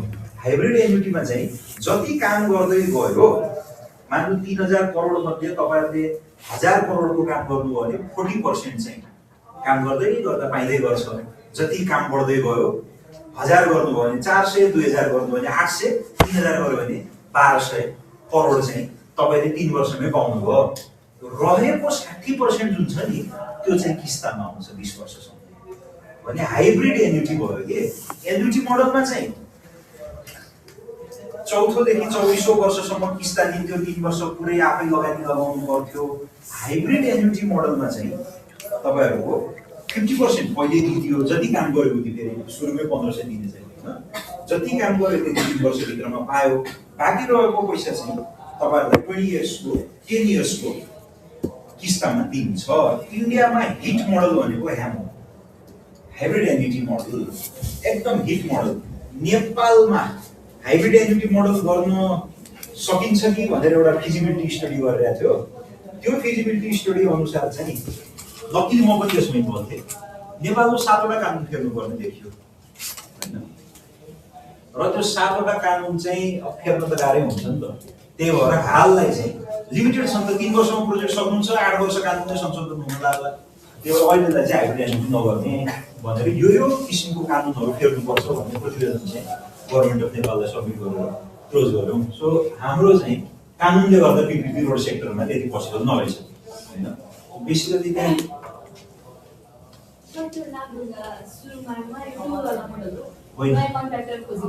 त्यो म भन्छु, यसमा पनि समूह म इन्भल्भ छु।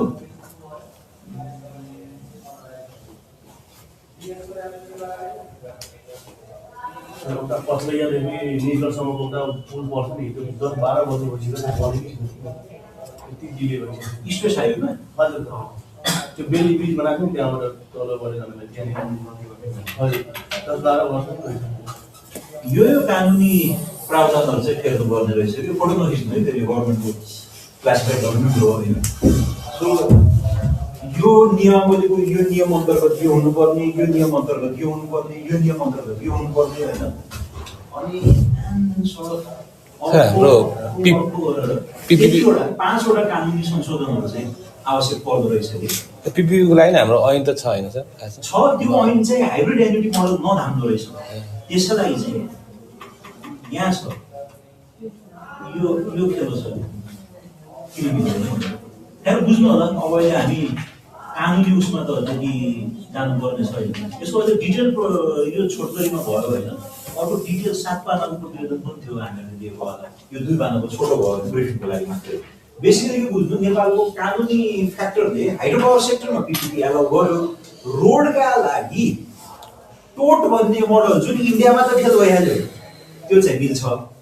र एन्युटी र हाइब्रिड एन्युटी मोडलको लागि चाहिँ हाम्रो पर्टिकुलर कानुनहरू 7वटा कानुनमा संशोधन चाहिन्छ। बाफिया, एनआरबी एक्ट, पिपिपी आइए, पिपिपी, नेपाल रोड एक्ट र 2टा अर्को धेरै भयो। हामी त्यो यो प्रतिवेदन बुझाएकै 1 वर्षभन्दा बढी हुन थाल्यो होइन।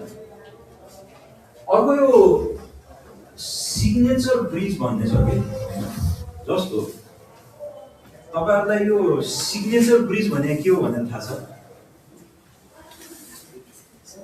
सिग्नेचर भने के? सिग्नेचर भनेको सरी त्यो युनिक हो नि त। जस्तो हजुरको सिग्नेचर कसैले रिप्लिकेट गर्न सक्दैन। तपाईँले कहीँनिर सिग्नेचर हान्नु भएछ मतलब यु वेयर प्रेजेन्ट र यु एग्री। मैले त त्यो बनाउनै सक्दैन नि। त्यही भएर तपाईँको युनिक प्रेजेन्ट छ नि त सिग्नेचर भनेको त। औँठा छाप जस्तो पहिला नपढेको मान्छे भएको बेला औँठा छाप लाउँथ्यो, आजभोलि सिग्नेचर गर्छ। र अझै पनि एकदम क्रिटिकल कानुनी दस्तावेजमा चाहिँ औँठी छाप मान्छ, सिग्नेचर फर्ज हुनसक्छ। अब सिग्नेचर ब्रिज भनेको जस्तो युनिक हो नि त, तपाईँको युनिक आइडेन्टिफिकेसन भनेको सिग्नेचर हो।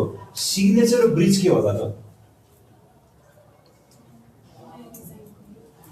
युनिक होइन। जस्तो हाम्रो नजिकै पनि एउटा सिग्नेचर ब्रिज छ, कहाँ होला? बिजुली बजार अर्को 3 गुनेमानी हुन्थ्यो, बनाइदिए त के गर्नु? 3 गुनेमानी हो नि बनाइदिए त के गर्नु? 10 वर्ष भइसक्यो न। अर्को अब त्यो त मुखलिङमा छ नि त्रिशुलीमा, त्यो पनि सिग्नेचर ब्रिज हो। तर त्यो अलिकति 100% सिग्नेचर चाहिँ होइन यो। अब सिग्नेचर ब्रिज अरू कहाँ बन्दैछ त? नारायणीमा ठेका लागेको 20 वर्ष भइसक्यो, डिजाइनै आएको छैन।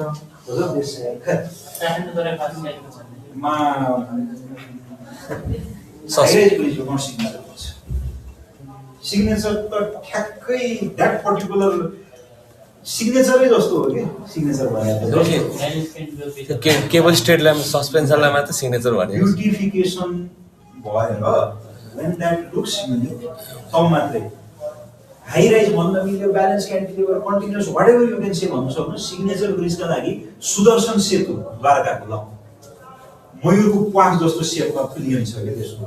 कहाँ छ त अरू मयुरको प्वाख जस्तो पिलियन भएको? अटल सेतु नमस्ते होइन। त्यस्तै तपाईँहरूको गाउँमा बनिन्छ मटाइ 6 लेन ब्रिज छ एउटा, त्यो पनि वान अफ अ काइन्ड हो। अथवा अहिले तपाईँको अर्को सिग्नेचर ब्रिज भनेको यो पोखरा जाने बाटो पनि बन्दैछ कि। अनि त्यो बिहारमा थियो अलिक बिर्से राम भगवानको धनुष जस्तो छ कि त्यसको ठ्याक्कै हेर्दाखेरि चाहिँ एक्ज्याक्टली लाइक बाउ देखिन्छ कि। सो त्यस्ता किसिमका पुलहरू मोडर्न ब्रिज एडभान्स ब्रिज त छँदैछ कि, सिग्नेचर ब्रिज भने ठ्याक्कै पेक्युलियर एस्थेटिक एपियरेन्स र unique one of its kind. अब भोलि गएर तपाईँ भन्नु होला सुदर्शन सेतु जस्तै त्यहीँनिर तामिलनाडुमा अर्को बनायो भने के भन्ने भन्दा त्यो त अब त्यसपछि रेप्लिका हुन थाल्यो अनि मयुरपङ्ख ब्रिज भन्नु पऱ्यो त्यसलाई त नाम। तर अहिलेलाई त सुदर्शन सेतु वान अफ इट्स काइन्ड होइन। त्यस्ता किसिमका ब्रिजहरूले जलेदेखि एपियरेन्स दिन्छ। अहिले हामी नेपालमा बिजली बजारको पनि यस्ता पुल अझ बन्न थाल्यो भने आफ्नो ठाउँमा होला, तर त्यो पर्टिकुलर ठाउँको लागि त्यो पर्टिकुलर अरेन्जमेन्टको लागि चाहिँ एकदम आफ्नो दिन सक्नु भनौँ न। अब अहिले कहाँ बन्दैछ त सिग्नेचर ब्रिज भन्नु हो भने अहिलेलाई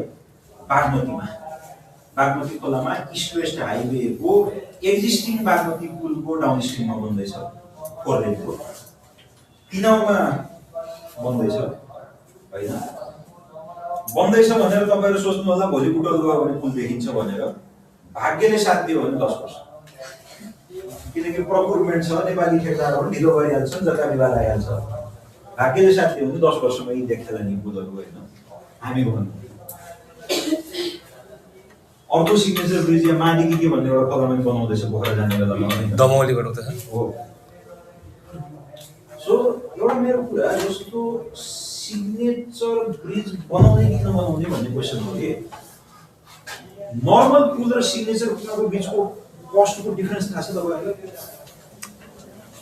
रफली भन्दा 100 रुपियाँमा नर्मल पुल बन्छ भने सिग्नेचर कतिमा बन्छ होला भन्नुहोस्?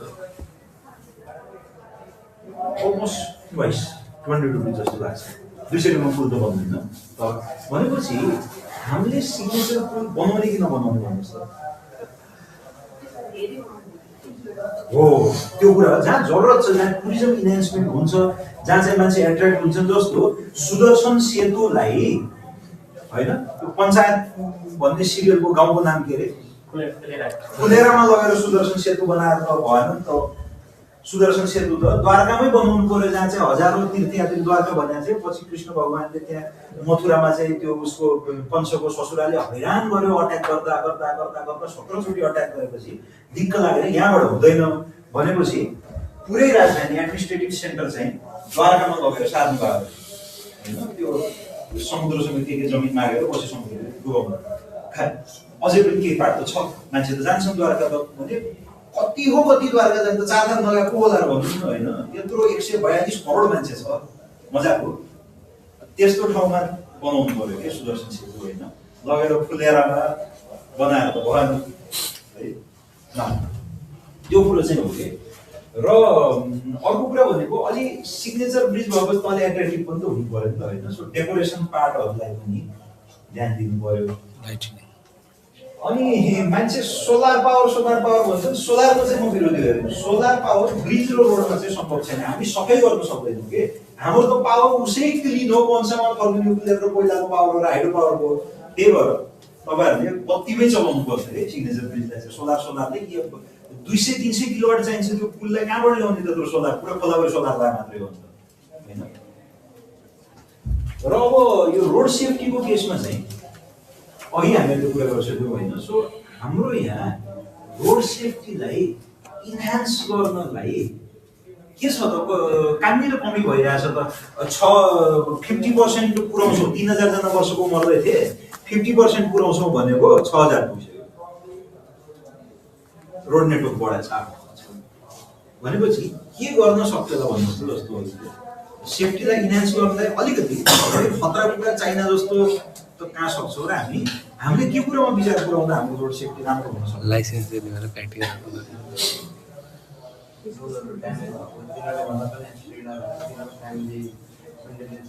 हो सबभन्दा जरुरी त्यो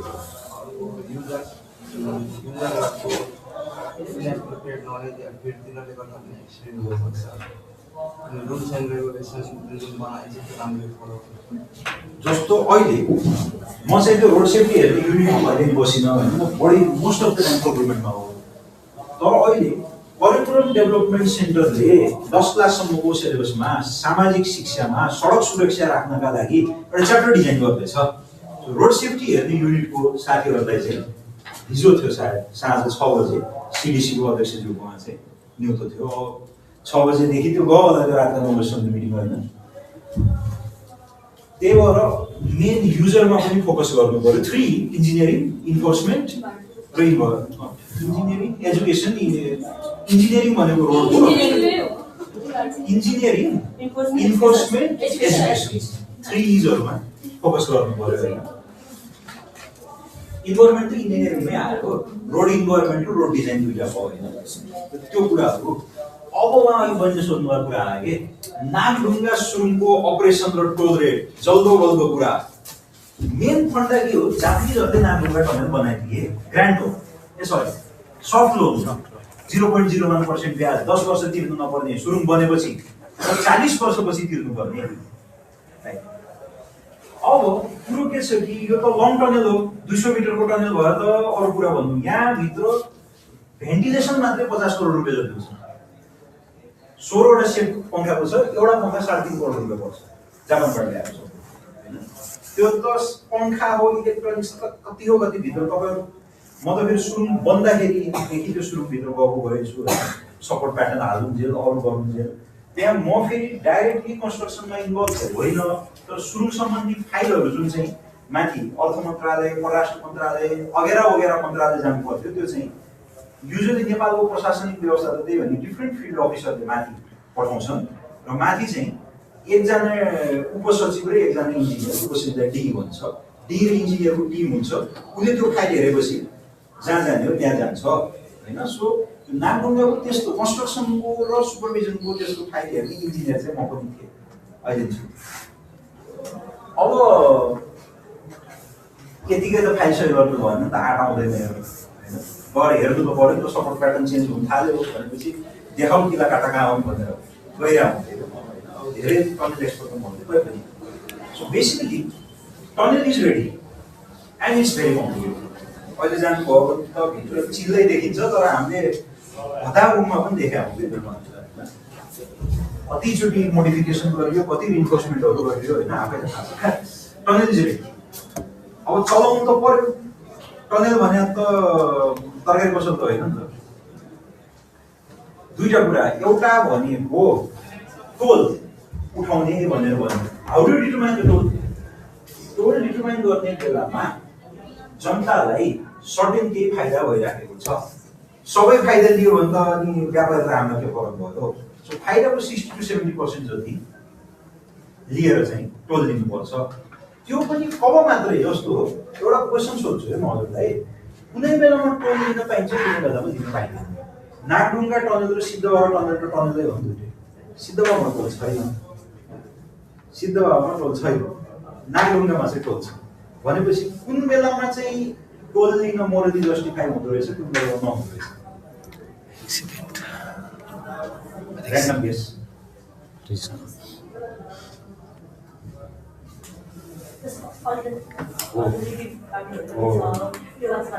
जब अल्टरनेटिभ छ भने टोल दिन पाइयो अल्टरनेटिभ छैन भने चाहिँ मान्छेहरुमाथि ज्यास्ती गर्न पाइदैन जस्तो सिद्धबाबामा युजुअली त्यो अल्टरनेटिभ होइन त्यो मजबुरी हो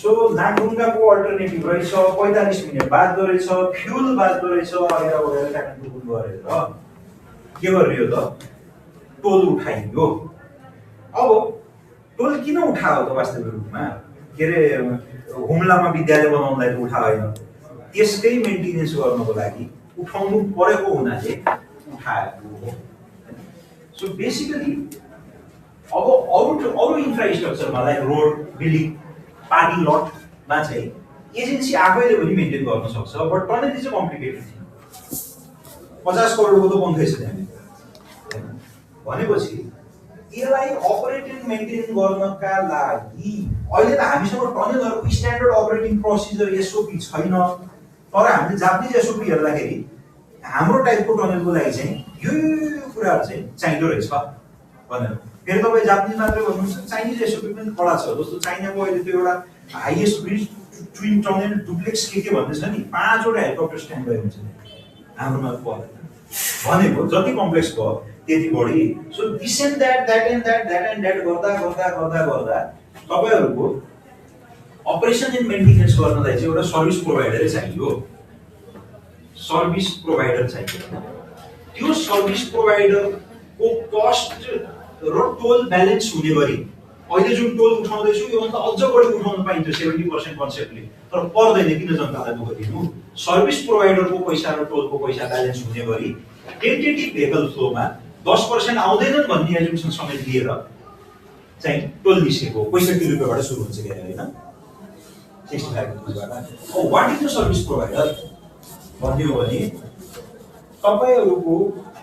तपाईहरुले चिनेको प्रोक्युरमेन्ट 3 किसिमको छ गुड्स डट सर्टेन वर्क्स घर कन्सल्टिङ सर्भिस चाहिँ डिजाइन गर्ने अथवा सुपरभिजन गर्ने कन्सल्टिङ सर्भिसको प्रोक्युरमेन्ट गर्दा टेक्निकल मार्क्स दिनुपर्छ है अब तपाईहरुले लिनुभयो त कन्सल्टिङ सर्भिस जस्तै मान्छे हायर गर्नुभयो अफिसै हायर गर्नुभयो गाडी घोडै हायर गर्नुभयो हैन तर टेक्निकल मार्क्स दिने मन छैन भने त्यसलाई नन कन्सल्टिङ सर्भिस भनेर भन्छ के कन्सल्टिङ सर्भिसमा चाहिँ 80 टेक्निकल हेर्छौं के हामी कन्सल्टिङ सर्भिसमा मलाई चाहिँ तपाईहरु जस्तो 40 जना मान्छे सुरुमा सिटी बजाउनलाई चाहिएको छ भने सिटी बजाएको हुनुपर्ने हैन अनि मुखबाट यति प्रेसर दिने क्यापेसिटी भएको हुनुपर्ने पहिला जापानमा सिटी बजाइसकेको हुनुपर्ने भन्ने किसिमको एक्सपिरियन्स राख्दै होला भने नन कन्सल्टिङको मान्छे चाहिन्छ सिर्फ अरु टेक्निकल हुँदैन मिनिमम पास भयो भने पुग्यो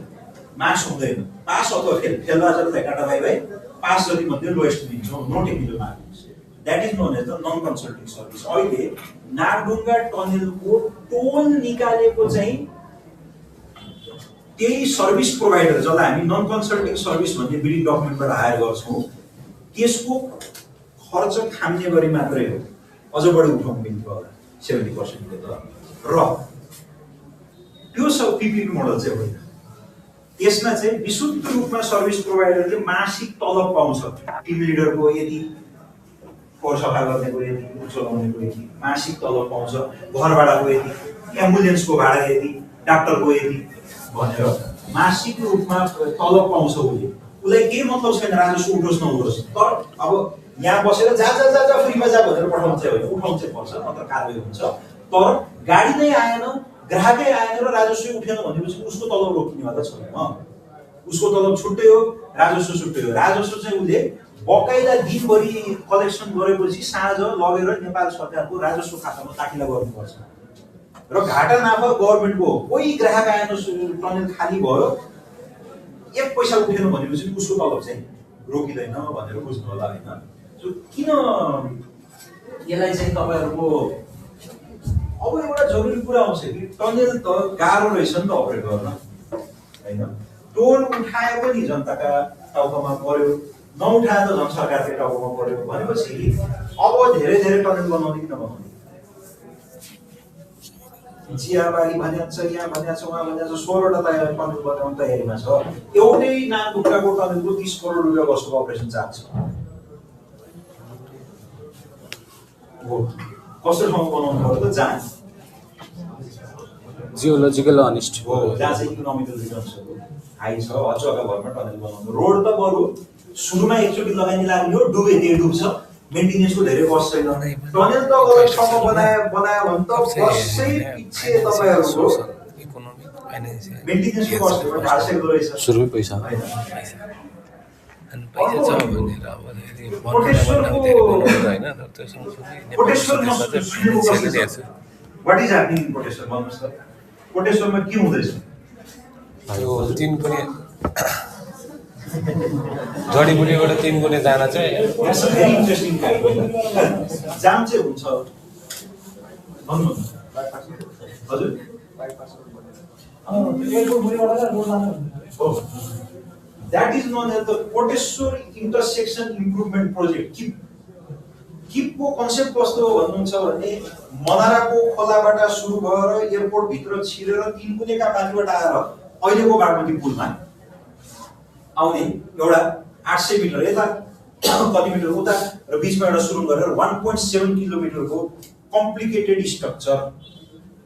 त्यसमा एयरपोर्टको नजिक तलबाट ठुलठुला गाडी छिर्दैछन्, माथि धेरै उच्च हुन पाएन, दुवैतिरबाट पेल्या हुनाले पातलो बर्डर चाहियो र यसो 5 मिटर चौडो भयो पनि हुन्थ्यो 4 लेन। फ्लाइओभर 4 लेनको छ, एकातिर प्लेनले ठोक्या छ, अर्कोतिर यत्रा मालवाहक गाडीहरूले ठोक्या छ, यति रहेको बर्डरको हाइट त। र as a result of that तपाईहरुले एकदम एडभान्स किसिमको साइकल कोटेड स्टिल भन्ने युज गर्नुपर्छ जुन जापान बाहेक अरू ठाउँमा पाइँदैन। र दिस एन्ड द्याट काठमाडौँको महँगो जग्गा अतिक्रमण गर्नु छ, हामीलाई क्षतिपूर्ति दिनु पर्यो, जडीबुटीका जनतालाई दिनु पर्यो, तिनकुनेका जनतालाई दिनु पर्यो, गर्दा project cost with land acquisition वगैरह 4033.5 करोड नेपाली। यसरी 4033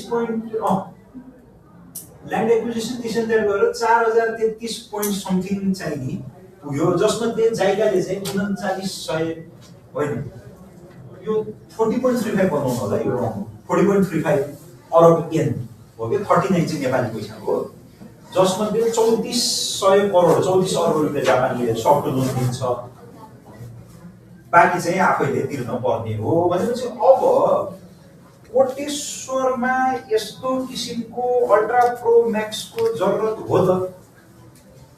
40 अरब रुपियाँ भने त धेरै हो नि।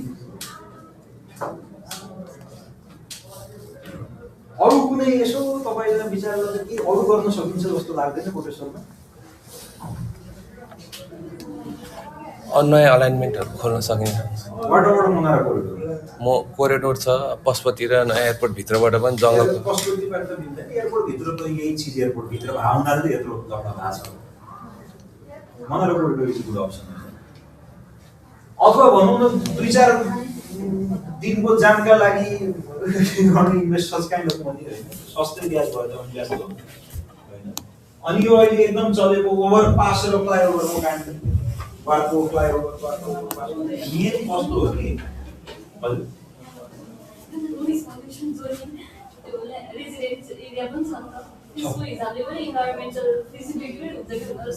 यही त भइसक्यो, फिजिबल छ, पास पनि भइसक्यो। मेन कुरो कस्टको हो कि यत्रो पैसा लगेर त्यो एउटा 1.5 किलोमिटरको स्ट्रक्चरमा हाल्ने कि नहाल्ने, जापानदेखि स्टिल बोक्ने कि नबोक्ने भन्ने त्यो पाइँदैन। यहाँ इन्डियामा टाटालाई सोधेको टाटाले नबनाउँदो रहेछ होइन, साइकल कोटेड स्टिल त त्यहाँ मात्रै बन्दो रहेछ, त्योभन्दा कमसल मेटेरियलले धान्दैन। 4 बिन्तामा 4 लेनको फ्लाइओभर कसरी धान्नु होइन। As a result of all of those things हामीहरूको यो उचाइ त्यति लिने पनि दिइसकेको छ। फेरि क्याबिनेटले सैद्धान्तिक सहमति दिइसकेको थियो, कुनै पनि लोन लिनुभन्दा अगाडि सैद्धान्तिक सहमति दिनुपर्छ क्याबिनेटले। क्याबिनेटले सैद्धान्तिक सहमति दिइसकेको थियो, तर के भयो? क्याबिनेटै गइहाल्यो। नयाँ क्याबिनेटले हुन त पुरानोले सहमति दिइसकेपछि त लोनको प्रोसेस अगाडि बढ्नु पर्ने हो, तर since the whole government is new, चुनावको बेलामा त्यत्रो ठुलो लोन उठ्दैन। Very good. र अब यो फ्लाइओभर र ओभरपासको पनि गर्को त फ्लाइओभर होइन ओभरपास हो यताउता भनिरहेको छ होइन। लाटोकोडो हिसाब के हो कि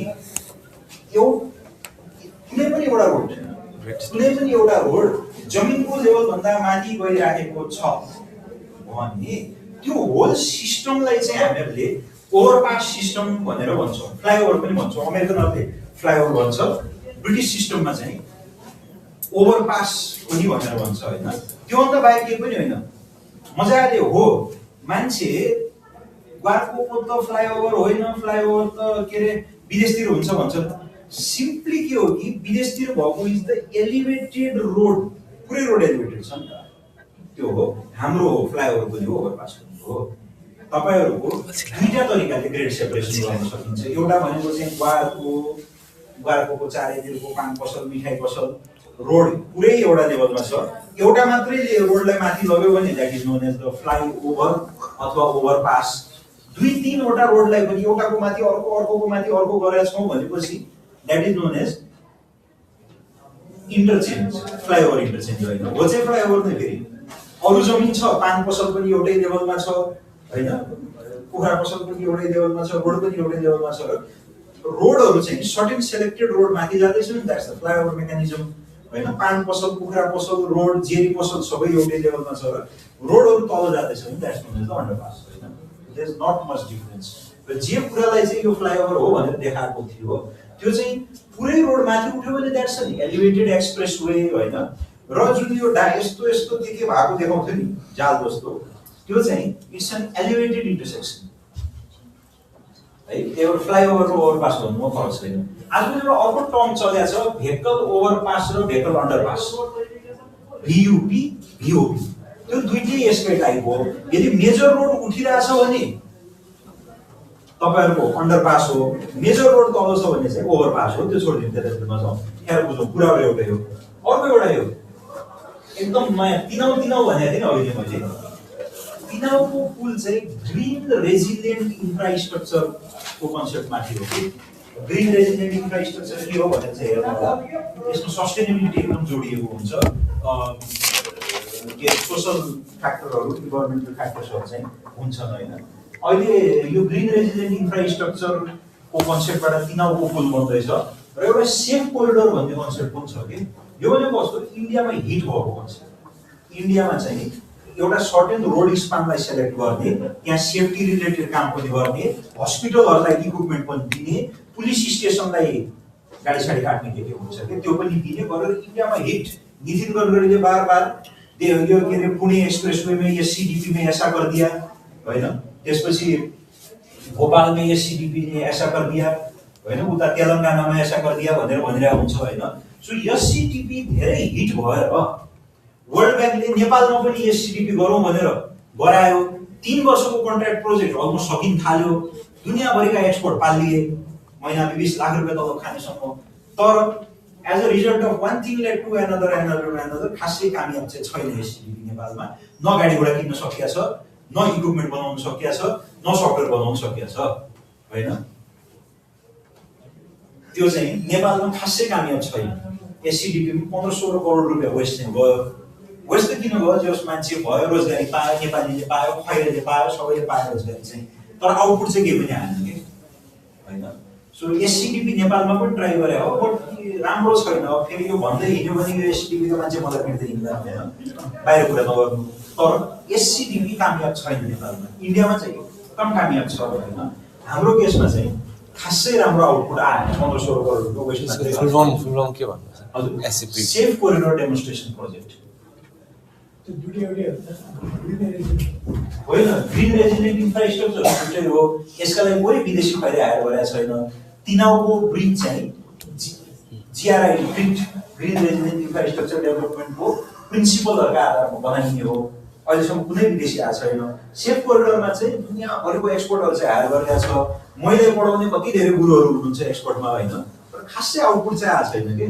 त्यसमा मैले मान्छेलाई भन्दा नि सिस्टमलाई दोषी दिन्छु कि हाम्रो विधि पद्धति राम्रो छैन नेपालमा। त्यो कारणले गर्दा मान्छे त राम्रै छ नि, त्यही मान्छेमा अजरबैजानमा फर्स्ट क्लास रिजल्ट निकाल्दैछ, नेपालमा ननिकाल्ने भन्ने हुन्छ त। बेला समय परिस्थितिको ठुलो रोल भएको छ होइन। सर यो एक्चुअली त्यो ग्रिन रेजिडेन्ट इन्फ्रास्ट्रक्चरको बारेमा फेरि अलिक भन्नु। ग्रिनमा चाहिँ जनरली तपाईँहरूलाई climate change, environmental sustainability, social इस्युजहरू र जेसी प्रिन्सिपल्सहरू, यो 4वटालाई चाहिँ एकअर्कासँग लगेर जानुपर्ने हुन्छ। तपाईँले जस्तो ब्रिजको डिजाइन गर्दा तिनाउमा ढुङ्गा ठुलो आउँछ, you need to consider that. तिनाउ एरियामा चारैतिर कल्चरल हेरिटेजेसहरू छ र स्पेसली रोडको राइट अफ वे एकदम न्यारो छ, मान्छे सकेसम्म विस्थापित नहुने, रोजगारी जेनेरेसन गर्ने बेलामा त्यहीँको लोकलहरूलाई बढी हुने, त्यस्तै काइन्ड अफ प्रिन्सिपल्सहरूको आधारमा चाहिँ त्यसको बिल्डअप आउँछ अब तिनीहरूको 1 महिना जतिमा। त्यसमा इम्प्लोयर रिक्वायरमेन्ट हेर्नु होला जति छ त्यहाँ कुरो भनेको होइन। अब काठमाडौँ भ्यालीमा जाम यो प्रायः उपसचिव सचिवमा चाहिँ खुब सोध्छ काठमाडौँको जामलाई तुरुन्त सल्भ गर्नलाई के गर्न सकिन्छ होइन। पब्लिक ट्रान्सपोर्ट राम्रो बनाउने, बेलामा मेन्टेनेन्स गर्ने, र सबसे जरुरी वाकेबिलिटी भनेको चाहिँ हिँड्न कति राम्रो छ त काठमाडौँ चाहिँ 562 नम्बरमा छ वाकेबिलिटीमा 2012 मा अहिले पब्लिस गर्नु हैन 562 नम्बर भन्दा त राम्रो होइन नि त हामीभन्दा अगाडि त 561 वटा सहर राम्रो रहेछ नि हिँड्नलाई त त्यो पनि एसियामा हो जस्तो लाग्छ मलाई द्याट्स नट गुड है हाम्रो हिँड्ने माहौल छैन रे के काठमाडौँमा हिँड्छ पनि कसरी एउटा त फुटपाथ छ त्यही पनि घरिघरि घरजनले घरबत बन्द नमानेर यस्तो यस्तो भइरहेको हुन्छ त्यसैमा रुख डाँडा छ त्यसैमा विद्युतका पोल छन् त्यसैमा विद्युतको अन्डरग्राउन्ड लाइन छ हुँदा के भएन भने त्यो के अरे आन्दोलन भयो भने त्यहीका त्यो ब्लकहरू ल्याएर चाहिँ उखेला हुन्छ नि त्यो ब्लक पनि हाल्नु हुँदैन है हाउ डु यु वाकेबिलिटी त छैन नि त्यही ठाउँमा म विदेश धेरै गएको छैन एकचोटि चाइना गयो त्यस्तो त कोभिड होइन र अब मौकामा पनि त्यही हो कि लिमिटेड सिट हुन्छ मारामार काटाकाट अब त्यस्तो त्यो मारामार काटाकाट गरेर विदेश जाने मलाई अभाव हुन्छ एकचोटि चाहिँ चाइना गएको छु एकदम हिँड्न रहर लाग्ने के तपाईँ बानेश्वर चोकबाट शङ्खुमुल जानुहोस् यार 50 ठाउँमा फुटपाथ डिस्कन्टिन्यू छ 100 ठाउँमा फुटपाथबाट तल ओर्लिनुपर्छ 100 ठाउँमा माथि उक्लिनुपर्छ होइन चाइना 5 किलोमिटर एकचोटि हामी मेन रोडमा इन्टर नगर्नुपर्ने होइन कहीँ सिमलेस के चेन्ज हुँदैछ भन्ने थाहा छैन त्यही भएर हाम्रो वाकेबिलिटी राम्रो छैन रोड सेफ्टी राम्रो छैन होइन अनि तपाईँहरूको रिसर्च त अब छँदै छैन यी कुराहरू गरेर हामीहरूले चाहिँ यसलाई सच्याउन सक्छौँ अर्को अब यो रेलवेको त हाम्रोमा धेरै छैन जस्तो रेलवेको अहिले निजगढ पूर्वतिर 70 किलोमिटरको एउटा track Nijgadh Bardibas east west track मात्रै त्यसको इलेक्ट्रोनिक्स हाल्न बाँकी छ रेलवेको लिकहरू हाल्न बाँकी छ एभ्रिथिङ बाँकी छ माटे काम स्ट्रक्चर र माटो भर्ने काम चाहिँ निजगढदेखि बर्दिवाससम्म छ 70 किलोमिटर र अर्को के छ जनकपुरबाट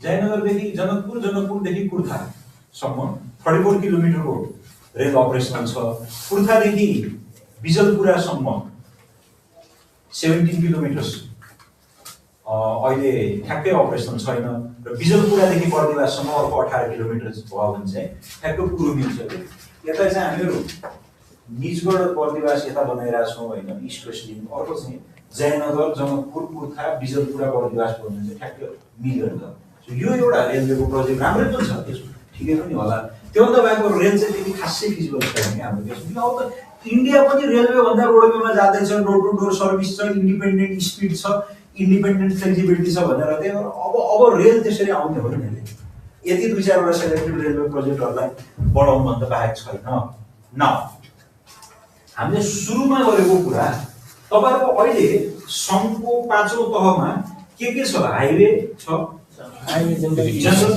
छ सेन्ट्रल छैन इरिगेसन छ हेडवर्क छैन ओके गुड व्हाटएभर होइन सो यो पार्टमा चाहिँ तपाईहरुको के छ भनेर भन्नुहुन्छ छान्ने त आफैले हो नि त छानेपछि छानेको कन्सिक्वेन्स पनि बेयर गर्नुपर्छ you are free to choose but not free to choose the consequences होइन त्यही भएर हाम्रो कस्तो छ कि कुनै संस्थामा चाहिँ ब्याकबाइटिङ धेरै हुने एकले अर्कालाई कसरी खुट्टा तान्ने कसैमा चाहिँ फेरि मोरल सपोर्ट बढी हुने हैन तर अरु भनौं न एउटा गाडीका लागि पनि हाकिम साहबसँग प्रभु हजुर गाडीको भनेर भन्नुपर्ने कहीँ चाहिँ इन्जिनियरै पछि गाडी हुने हैन त्यही इन्जिनियर साहबले आफू अन्डरका सब इन्जिनियरलाई पनि जा काटा भनेर कहिलेकाहीँ रिस चढ्यो भने चाहिँ जा भाइ जेसुकै मलाई मतलब भन्ने कहिलेकाहीँ गाडीमा पठाइदिने सम्पत्ति गर्ने हैन द्याट एन्ड द्याट अलिअलि फरक छ र कसैमा जिन्दगीभरि प्रमोसन नहुने जस्तो मलाई अहिले 8 वर्ष हो ल्याइथा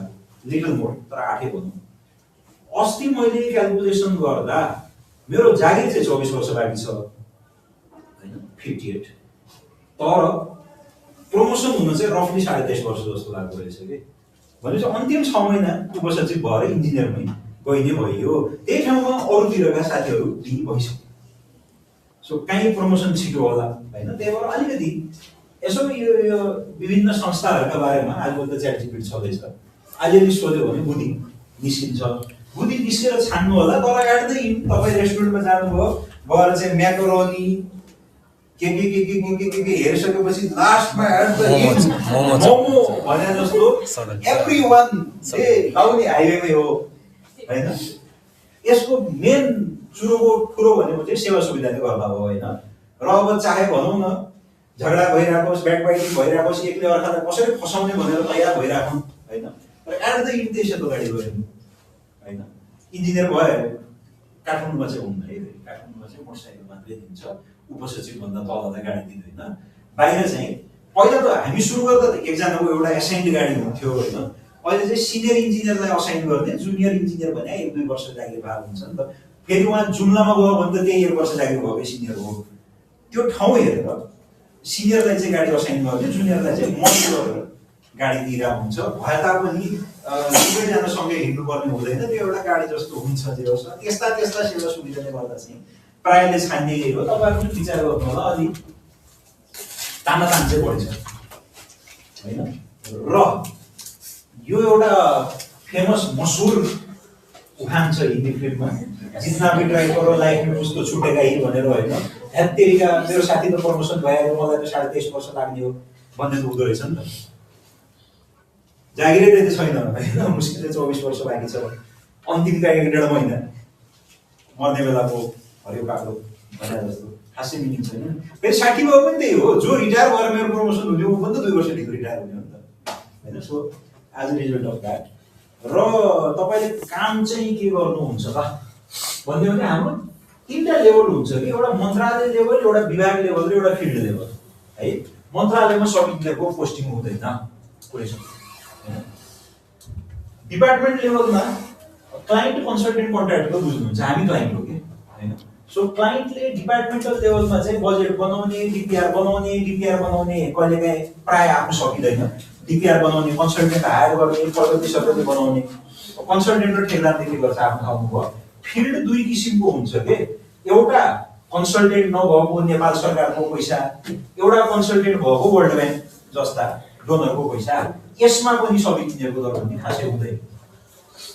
अब कन्सल्टेन्ट नभएको नेपाल सरकारको पैसामा चाहिँ तपाईँहरूले इस्टिमेट बनाउने, ठेक्का लगाउने, गएर आफै लेआउट गर्ने होइन, क्वालिटी कन्ट्रोल गर्ने, बिल बनाउने, भिओ बनाउने, मेथड बनाउने सबै काम चाहिँ सबभन्दा बढी सब इन्जिनियर चाहिँ यो लेभलमै हो। र यसमा पनि यो मेथड, भिओ, प्रोक्युरमेन्टको कामहरू चाहिँ इन्जिनियर साहबले गर्नुहुन्छ। टाठो बाटो मास्टर्स पढाए सब इन्जिनियर रहेछ भने चाहिँ त्यस्तो नि हुन्छ है। फेरि म आफू जागिर खाँदा म भर्खर ब्याचलर्स गरेको थिएँ, अन्डरका सब इन्जिनियर जम्मै मास्टर्स गरेको। के खान सब इन्जिनियरको जागिर खाएर मास्टर्स गरेको मान्छेले होइन, तै पनि खाइसकेका छन्। गाह्रो हो कि, काम लाउन नि गाह्रो, गर्न नि गाह्रो। तर अब म चाहिँ के गर्थेँ कि प्रोक्युरमेन्टको काम चाहिँ अब त्यत्रो पढाएको छ, मास्टर्स गरे हो नि त भाइ। म आफू ब्याचलर होल्डर मात्रै थियो त्यो बेला, मैले अन्त मास्टर्स पनि गरिसकेँ, अब पिएचडी पनि सुरु गर्दैछु। तर त्यो बेला चाहिँ ब्याचलर्स मात्रै थियो। अनि उहाँहरूलाई चाहिँ प्रोक्युरमेन्ट रिलेटेड काममा चाहिँ लगाउँथेँ क्या म होइन। अनि यो जुन इन्जिनियरले गर्ने काम हो त्यसमा पनि मद्दत लिन्थेँ। पोस्ट सानो भने पढ्नु त पढाएको छ नि त होइन। सो प्रायः यो चाहिँ इओटी, भिओ, प्रोक्युरमेन्ट प्लानहरू, प्रगतिहरू चाहिँ इन्जिनियर साहबहरूले मिलाउनुहुन्छ। यो सोसल म्यानेजमेन्ट, ठेकेदारसँग झगडा गर्ने काम र एस्टिमेट बनाउने, लेआउट गर्ने, क्वालिटी कन्ट्रोल गर्ने काम चाहिँ सबभन्दा बढी सब इन्जिनियर चाहिँ यही इन्भल्भ हुने हो। फिल्डकै हो। अहिलेको सब इन्जिनियर साहबहरू फिल्ड कम जानुहुन्छ। पहिलाका सब इन्जिनियर त अफिसमा खोज्न गाह्रो, फलानु कहाँ छ भन्यो नि त गाह्रो पनि छ कि। मास्टर्स गरेर मान्छे सब इन्जिनियर छ, यो फिल्ड त्यति दौड्नै नखोज्ने होइन। सो पहिला त बिहानै यसो आयो, भात सात खायो, टाप सब इन्जिनियर फिल्डतिर। बरु त्यतै ठेकेदारसँग पनि झगडा गरिरहेको छ, लोकलसँग पनि बसिरहेको छ, त्यही खानपिन गरिरहेको छ होइन। तर अफिस नआउने, अघिल्लो दिन ए भाइ आज काम छ फिल्ड नजानु है भन्नु पर्थ्यो केटाहरूलाई। तर त्यो अझै पनि छ। जो असली सब इन्जिनियर हो नि, सब इन्जिनियर मात्रै पढेको ऊ चाहिँ दिनभरि फिल्ड हो क्या, उसलाई त धौरो पनि हुन्छ होइन। आधा टाइम चाहिँ ऊ सर गाडी भनेर आइहाल्छ, ल भन्नु पऱ्यो, आफ्नो अफिसमै छ। कहिलेकाहीँ त गाडी छैन भने चाहिँ मोटरसाइकलमा भोलि बुझिदिन्छ हो होइन। तर जो चाहिँ एभब क्वालिफाइड छ, जस्तो मास्टर्स गरेर छ होइन, कतिजना त 5 वर्ष कलेज पढाएर अनि अब सब इन्जिनियरमा छिरेर उहाँहरू चाहिँ फिल्ड जानु त्यति नखोज्नु हुँदो रहेछ। फिल्ड सब इन्जिनियरको कामै फिल्ड हो। इन्जिनियरलाई पनि म त के भन्छु, 3 दिन अफिसको काम गरेर 3 दिन फिल्ड जाऊ। मेरो जस्तो काम भयो भने त म फिल्ड बसेर जानु होइन। हाम्रो त उही महिना 2 महिनामा एकचोटि वर्ल्ड ब्याङ्कको मिसन आउँदा मिसनको पुच्छर लागेर चाहिँ हेर्न जाने हो होइन। तर जसको चाहिँ छैन, जसको फिल्डको काम हो, त फिल्ड जानु पऱ्यो नि होइन। र अब फाइनल कुरो भनेको हुन त सब इन्जिनियर लेभलमा त्यति जरुरी नहोला, फर्दर स्टडीको के गर्ने त होइन, जस्तो म पनि त ब्याचलर्स मात्रै थिएँ, मास्टर्स गरेँ, अब फर्दर पढाइ सुरु गर्ने तयारीमा छु भनेपछि फर्दर स्टडीको दुईवटा मेकानिजम्सहरू छ कि, एउटा भनेको नेपालभित्रै कलेज छ भने डिप्लोमा मात्रै हुन्छ भने, ब्याचलर पढ्नु पऱ्यो, ब्याचलर हुनुहुन्छ भने मास्टर्स पढ्नु पऱ्यो, पिएचडी चाहिँ अहिले नगर्नु एकछिन होइन। सो सामान्य म पढ्न थालेँ हजुर भनेर एउटा चिठी दिनुपर्छ, पूर्व सूचना नै भन्न पाइँदैन र खुरुखुरु राति पढ्ने। अब विदेश जानको लागि चाहिँ दुईटा तरिका छ, एउटा भनेको गभर्मेन्ट अफ नेपालमा स्कलरसिप आउँछ, जस्तो इन्जिनियरिङतिर आउँदैन, प्रशासनतिर इकोनोमिक्स पढ्नु मन छ भने जेडिएस भन्ने छ, अनि त्यो चाहिँ ओपन हो, सबै सरकारी कर्मचारीलाई ओपन हो। कुनै कुनै चाहिँ भौतिक मन्त्रालयमै आउने, खानेपानी मन्त्रालयमै आउने स्कलरसिपहरू हुन्छ। त्यसका लागि तपाईँको तत्त मन्त्रालयमा गएर योका लागि म इन्ट्रेस्टेड थिएँ, मलाई नोमिनेट गरिदिनुहोस् भन्यो भने उसले चाहिँ तपाईँलाई नोमिनेट गरिदिन्छ। तपाईँले कागजको ढड्डै हुन्छ त्यो पुरै भरेर पठाउने, र अब स्कलरसिपको त कमिटी हुन्छ, उसले राम्रो मान्यो भने तपाईँको इन्टरभ्यू गरेर व्यवस्था मिलाउँछ, खातामा तलब आउँछ, बस्ने खाने सब जिम्मा स्कलरसिप दिने संस्थाको होइन, र एट द एन्ड डिग्री सहित फिर्ता आउनुहुन्छ। र अर्को उपाय भनेको आफै मिलाउने। आफै मिलाउनेमा चाहिँ सिम्पल जिआरई प्रोफेस गर्ने, कलेजका प्रोफेसरहरूको पछि लाग्ने, कसै एउटाले फन्डिङ दिन्छ, तिर्ने जाने। यस्तो केसमा चाहिँ तपाईँहरूलाई बिदा पाइन्छ। गभर्मेन्टले पठाएको चाहिँ तलबी हो, वेतनले भन्ने हुँदैन, खातैमा पैसा आउँछ, तर जति वर्ष पढ्यो त्यसको डबल जागिर गर्दै गर्छ है। यहाँ चाहिँ दुईटा मोडालिटिजहरू छ, एउटा बेतलबी बिना तलबको अमेरिकैबाट राजीनामा पठाइदियो हुन्छ, अर्को चाहिँ तलबी, तलबीमा चाहिँ तलब आउँछ तर 5 वर्ष लगाएर तपाईँले अमेरिकामा पिएचडी गर्नु भने फिर्ता आएर 10 वर्ष काम गर्ने होइन। र यो त सुरुमा 3 वर्ष मात्रै हो, फर्दर थप्नु पर्यो भने बेतलबीलाई बेतलबी, तलबीलाई तलबी बिदा 2 वर्ष अझ थप्नु मिल्छ, त्यसपछि पनि थप्नु पर्यो भने असाधारण बिदा 2 वर्ष थप्नु मिल्छ, त्यसपछि पनि थप्ने मन लाग्यो भने बिरामी बिदा पाइन्छ 6 महिना, 7.5 वर्षसम्म चाहिँ तान्नु सक्नुभयो। त्योभन्दा बढी पिएचडी गर्न लाउनु त आफै लास्टको कुरा भयो होइन। सो यही कुराहरू छ, हामीले यो अलिअलि हामी के काम गर्छौँ, कस्तो गर्छौँ होइन, भविष्य कस्तो किसिमको छ भने थोडा बहुत गफ गर्यो, तर मेन फोकस भनेको चाहिँ तपाईँहरू एउटा भनेको पुरै अब ब्रिक मेसोनरीको म्यानुफ्याक्चरतिर नलाग्नु, जस्ट गो थ्रु यो सिलेबस भनेर। ब्रिक के हो भन्यो भने त्यो एउटा मिममा भन्छ आए हुन्छ नि, अनि लास्टमा चाहिँ ब्यागन भन्छ होइन, त्यो अवस्थामा चाहिँ पुग्नु भएन होइन, त्यो अवस्थामा पुग्नु भएन। त्यो एटलिस्ट ब्रिक भने चाहिँ रातो हुन्छ, 4 पाटे हुन्छ सम्म त थाहा हुनु पर्छ। अर्को भने अलिकति करेन्ट अफेयरहरू, त्यो स्लाइड म तपाईँलाई पठाइदिनु, मलाई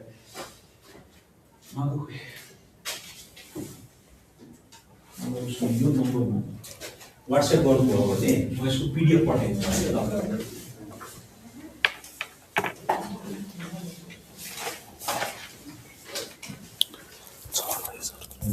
त्यसमा म पठाइदिउँला होइन। सिम्पली अरूतिरको पनि अलिअलि करेन्ट अफेयरतिर जानुहोस्, मेन भने के हो, झुट्टो नबोल्ने, नढाट्ने, नठग्ने, नआएको कुरा जाने नभन्ने, कन्फिडेन्सका साथ भन्ने होइन। राम्रोसँग पढ्नु, केही त्यस्तो जानेन बुझेन अथवा केही रिलेटेड कुनै मैले दिन मिल्ने किसिमको केही तपाईँलाई थाहा रहेछ, सबैको त भन्नु मिल्दैन होइन, क्लासिफाइडबाट त हुन्छ नि त कतिजना कुराहरू। जस्तो के अरे बागमती मतलब यहाँ कोही ठेकेदारको इभ्यालुएसन क्राइटेरिया के छ भन्नु भने के छ थाहा छैन होइन। सो त्यस्तै अरू कुराहरूको टर्म्समा चाहिँ मैले भन्नु मिल्ने, तपाईँले नजानेको जस्तो के रहेछ भने I would be more than happy to help you. यति भन्दै आजलाई चाहिँ हामीले डिस्कसन गऱ्यौँ। म यसको एउटा पिपिटी बनाएर तपाईँलाई पठाइदिउँला। आजलाई चाहिँ यति गरौँ, नजानेको सोध्नु, अनि सबैजनालाई बेस्ट अफ लक। यो इन्टरभ्यूमा छानिएर पनि यहाँतिर सेलेक्सन भइहाल्नु भयो। पहिला त एउटै बिल्डिङ थियो, अब खोलेर ल्याएको नत्र त्यही 306 नम्बर कोठामा बस्थ्यो। आजकल चाहिँ नियुक्ति लिन जाने प्रशासनको बिल्डिङ भन्दा यतापट्टि एउटा वर्ल्ड ब्याङ्कले बनाएको क्युआरडिसीको सेन्ट्रल ल्याबको टावर छ, यसका माथि प्रिफ्याब लगाएर बसेका छौँ हामीहरू। आउनु होला के भन्नु हजुर। ए बिपीको यस्तो बिपी हाइवेको छैन, तपाईँहरूको बर्बाद गर्यो होइन, पानीले डुबायो। अब अहिले 27 किलोमिटर जति चाहिँ ड्यामेज भएको छ, त्यो मध्ये रफली 18 अथवा 20 किलोमिटर जति चाहिँ गभर्मेन्ट अफ नेपालले आफ्नै फन्डिङमा बनाउँदैछ र बाँकी सर्टेड पार्ट चाहिँ जापानले ग्रान्टैमा फेरि बनाइदिँदैछ। अब चाहिँ बिपी हाइवे डिजाइन गर्दा इन्टरमिडिएट लेनमा नगर्ने, डबलमा बनाउने र 20% एक्स्ट्रा डिस्चार्ज कन्सिडर गरेर अस्तिको जस्तो उल्का पात आएर पनि फरक नपर्ने गरेर त्यो 27 किलोमिटर चाहिँ डिजाइन हुँदैछ। एउटा के देखियो, टोटल हाइवेमा जम्मा 27 किलोमिटर भन्दै रहेछ। त्यस्तो खतरनाक भयावह पानी आउँदा पनि ओन्ली दोज 27 किलोमिटर्सको ड्यामेज होइन। त्यो कारणले गर्दा तिनीहरूलाई इन्फोर्समेन्ट चाहियो एउटा। दोस्रो भने इन्टरमिडिएट लेन अब नबनाउने, अब फुल लेन बनाउने, डेडिकेटेड डबल लेन र भोलि गएर स्लोली अलिक ट्रान्जिसन गर्नु पर्यो। डबल लेन र इन्टरमिडिएट लेनको बिचमा ट्रान्जिसन मिलाउँदै काम गर्नु पर्यो। तर भोलि गएर क्रमिक रूपमा चाहिँ अब बिपी हाइवेमा टनल्सहरू, भायाडक्ट्सहरू र इन्टरमिडिएट लेन रहेको पार्टलाई पनि चौडो बनाएर लगेर जाने भन्ने किसिमको योजना छ। अहिलेलाई 27 किलोमिटर चाहिँ partly government of Nepal funding र पार्टली चाहिँ जापानी गभर्मेन्ट्स ग्रान्टमा चाहिँ तपाईँहरूको कन्स्ट्रक्सन हुँदैछ। ग्रान्टको बल्ल ग्रान्ट एग्रिमेन्ट भयो। अब उनीहरूले आफैले डिजाइन गरिदिन्छ, आफैले ठेकेदार छानिदिन्छ र कन्ट्राक्टरले यहाँ आएर काम गर्छ भने गभर्मेन्ट अफ नेपालतिरको फन्डिङको हकमा चाहिँ 3टा प्याकेजहरू प्रोक्युरमेन्ट भएर, एउटा लास्टवाला सायद at the end of the procurement stage छ, 3टा प्याकेजहरू चाहिँ प्रोक्युरमेन्ट भएर तपाईँहरूको काम चलिरहेछ भनेर बुझौँ। 2 लेन क्लाइमेट रेजिलेन्ट अब त्यस्तो बाढी आए पनि फरक पर्दैन। त्योभन्दा पनि ठुलो आयो भनेर भोकेन्सी बस होइन।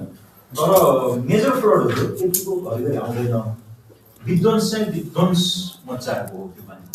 27 किलोमिटर बाटो ड्यामेज भएको भनेको नट हो, 25% जस्तो बाटोमा त्यो गरौँ। अरू तपाईँहरूलाई के यस्तो ट्रान्सपोर्ट भन्नु? सर जस्तै हामीले उता सिलेक्सन गर्छौँ नि, कसैले हाइवे गर्छ, कसैले जेनरल, अनि कसैले इरिगेसन। अनि हामीले फर्स्ट क्वेसन त्यही आउँछ कि तपाईँले यो किन सिलेक्ट गर्नुभयो भनेर। फर्स्ट क्वेसनै त्यही आउँछ, मलाई क्वेसन त्यही आएको। त्यसमा पर्टिकुलरली मलाई चाहिँ यस्तोतिर भन्नु, मलाई जस्तो हाइवे छान्नेवालाले चाहिँ मलाई ट्रान्सपोर्टेसनतिर इन्ट्रेस्ट छ, रोडको डिजाइनहरू गरेको होइन, अलिक त्यसले ल्याउने इफेक्टहरू त्यसको पोलिसी लेभलतिर त्यतातिर रहन्छ। पोलिसी त अलिक बढी हुन्छ सब इन्डिया लेभलमा। मलाई चाहिँ रोड रिलेटेड इन्फ्रास्ट्रक्चरहरूमा चाहिँ बढी इन्ट्रेस्ट छ, लार्ज इन्फ्रास्ट्रक्चरहरू। अनि तिनीहरूमा सबै ठाउँ घुम्न पाइन्छ सडकमा काम गऱ्यो भने। सडकले आफ्नै फिल्डकै किनारमा मैले देश देख्न सक्छु। जस्तो तपाईँको चिसापानीदेखि अतरियासम्मको जम्मै पुलहरू, जम्मै गाउँहरू, जम्मै तपाईँको मेजर ठाउँहरू मलाई याद छ कि, किनकि म 1000चोटि हिँडेको छु होला कि त्यहाँ अगरमाथि भने सबथोक याद छ। भनेपछि त मैले त 2टा जिल्लाको पुरै परिवेश बुझेन त। त्यहाँका मान्छे कस्ता किसिमका छन्, कहाँबाट मान्छे झर्छन्, कस्तो नेचर छ, समाज कस्तो किसिमको छ। बाटोले देश चिनाउन सक्छ कि हाइवेको हकमा चाहिँ। मलाई आफूलाई ट्रान्सपोर्ट इन्फ्रास्ट्रक्चरमा रहर भएको त होइन।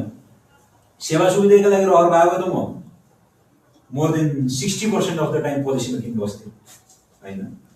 सेवा सुविधालाई नरहेछ भनेपछि मलाई चाहिँ पेकुलरली देश जान्ने रहर हो कि। त्यही भएर म घरिघरि यो नेपालमा the way the construction industry works 4 पैसा चित्त नबुझे तापनि बिचबिचमा यसो आकल झुकुल फिल्डतिर त गएर आउँदो रहेछु। 1 वर्ष काम गरेँ, 6 महिना काम गरेँ, पछि आयो पोलिसीमा फेरि त आफ्नो ठाउँमा छ भनेपछि त त्यही रहर हो नि त।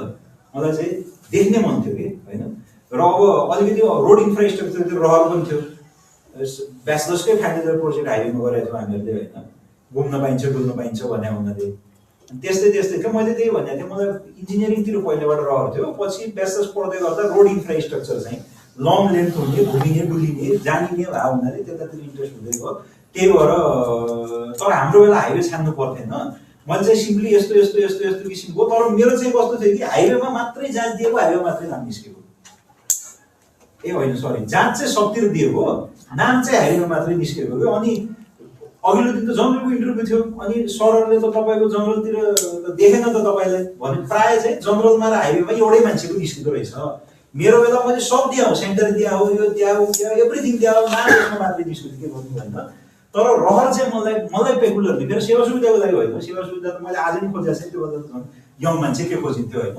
नेचर अफ द हाइवेजबाट रहर चाहिँ ओ हाइवेमा निस्किदियो हुन्थ्यो यार भन्ने चाहिँ थियो कि।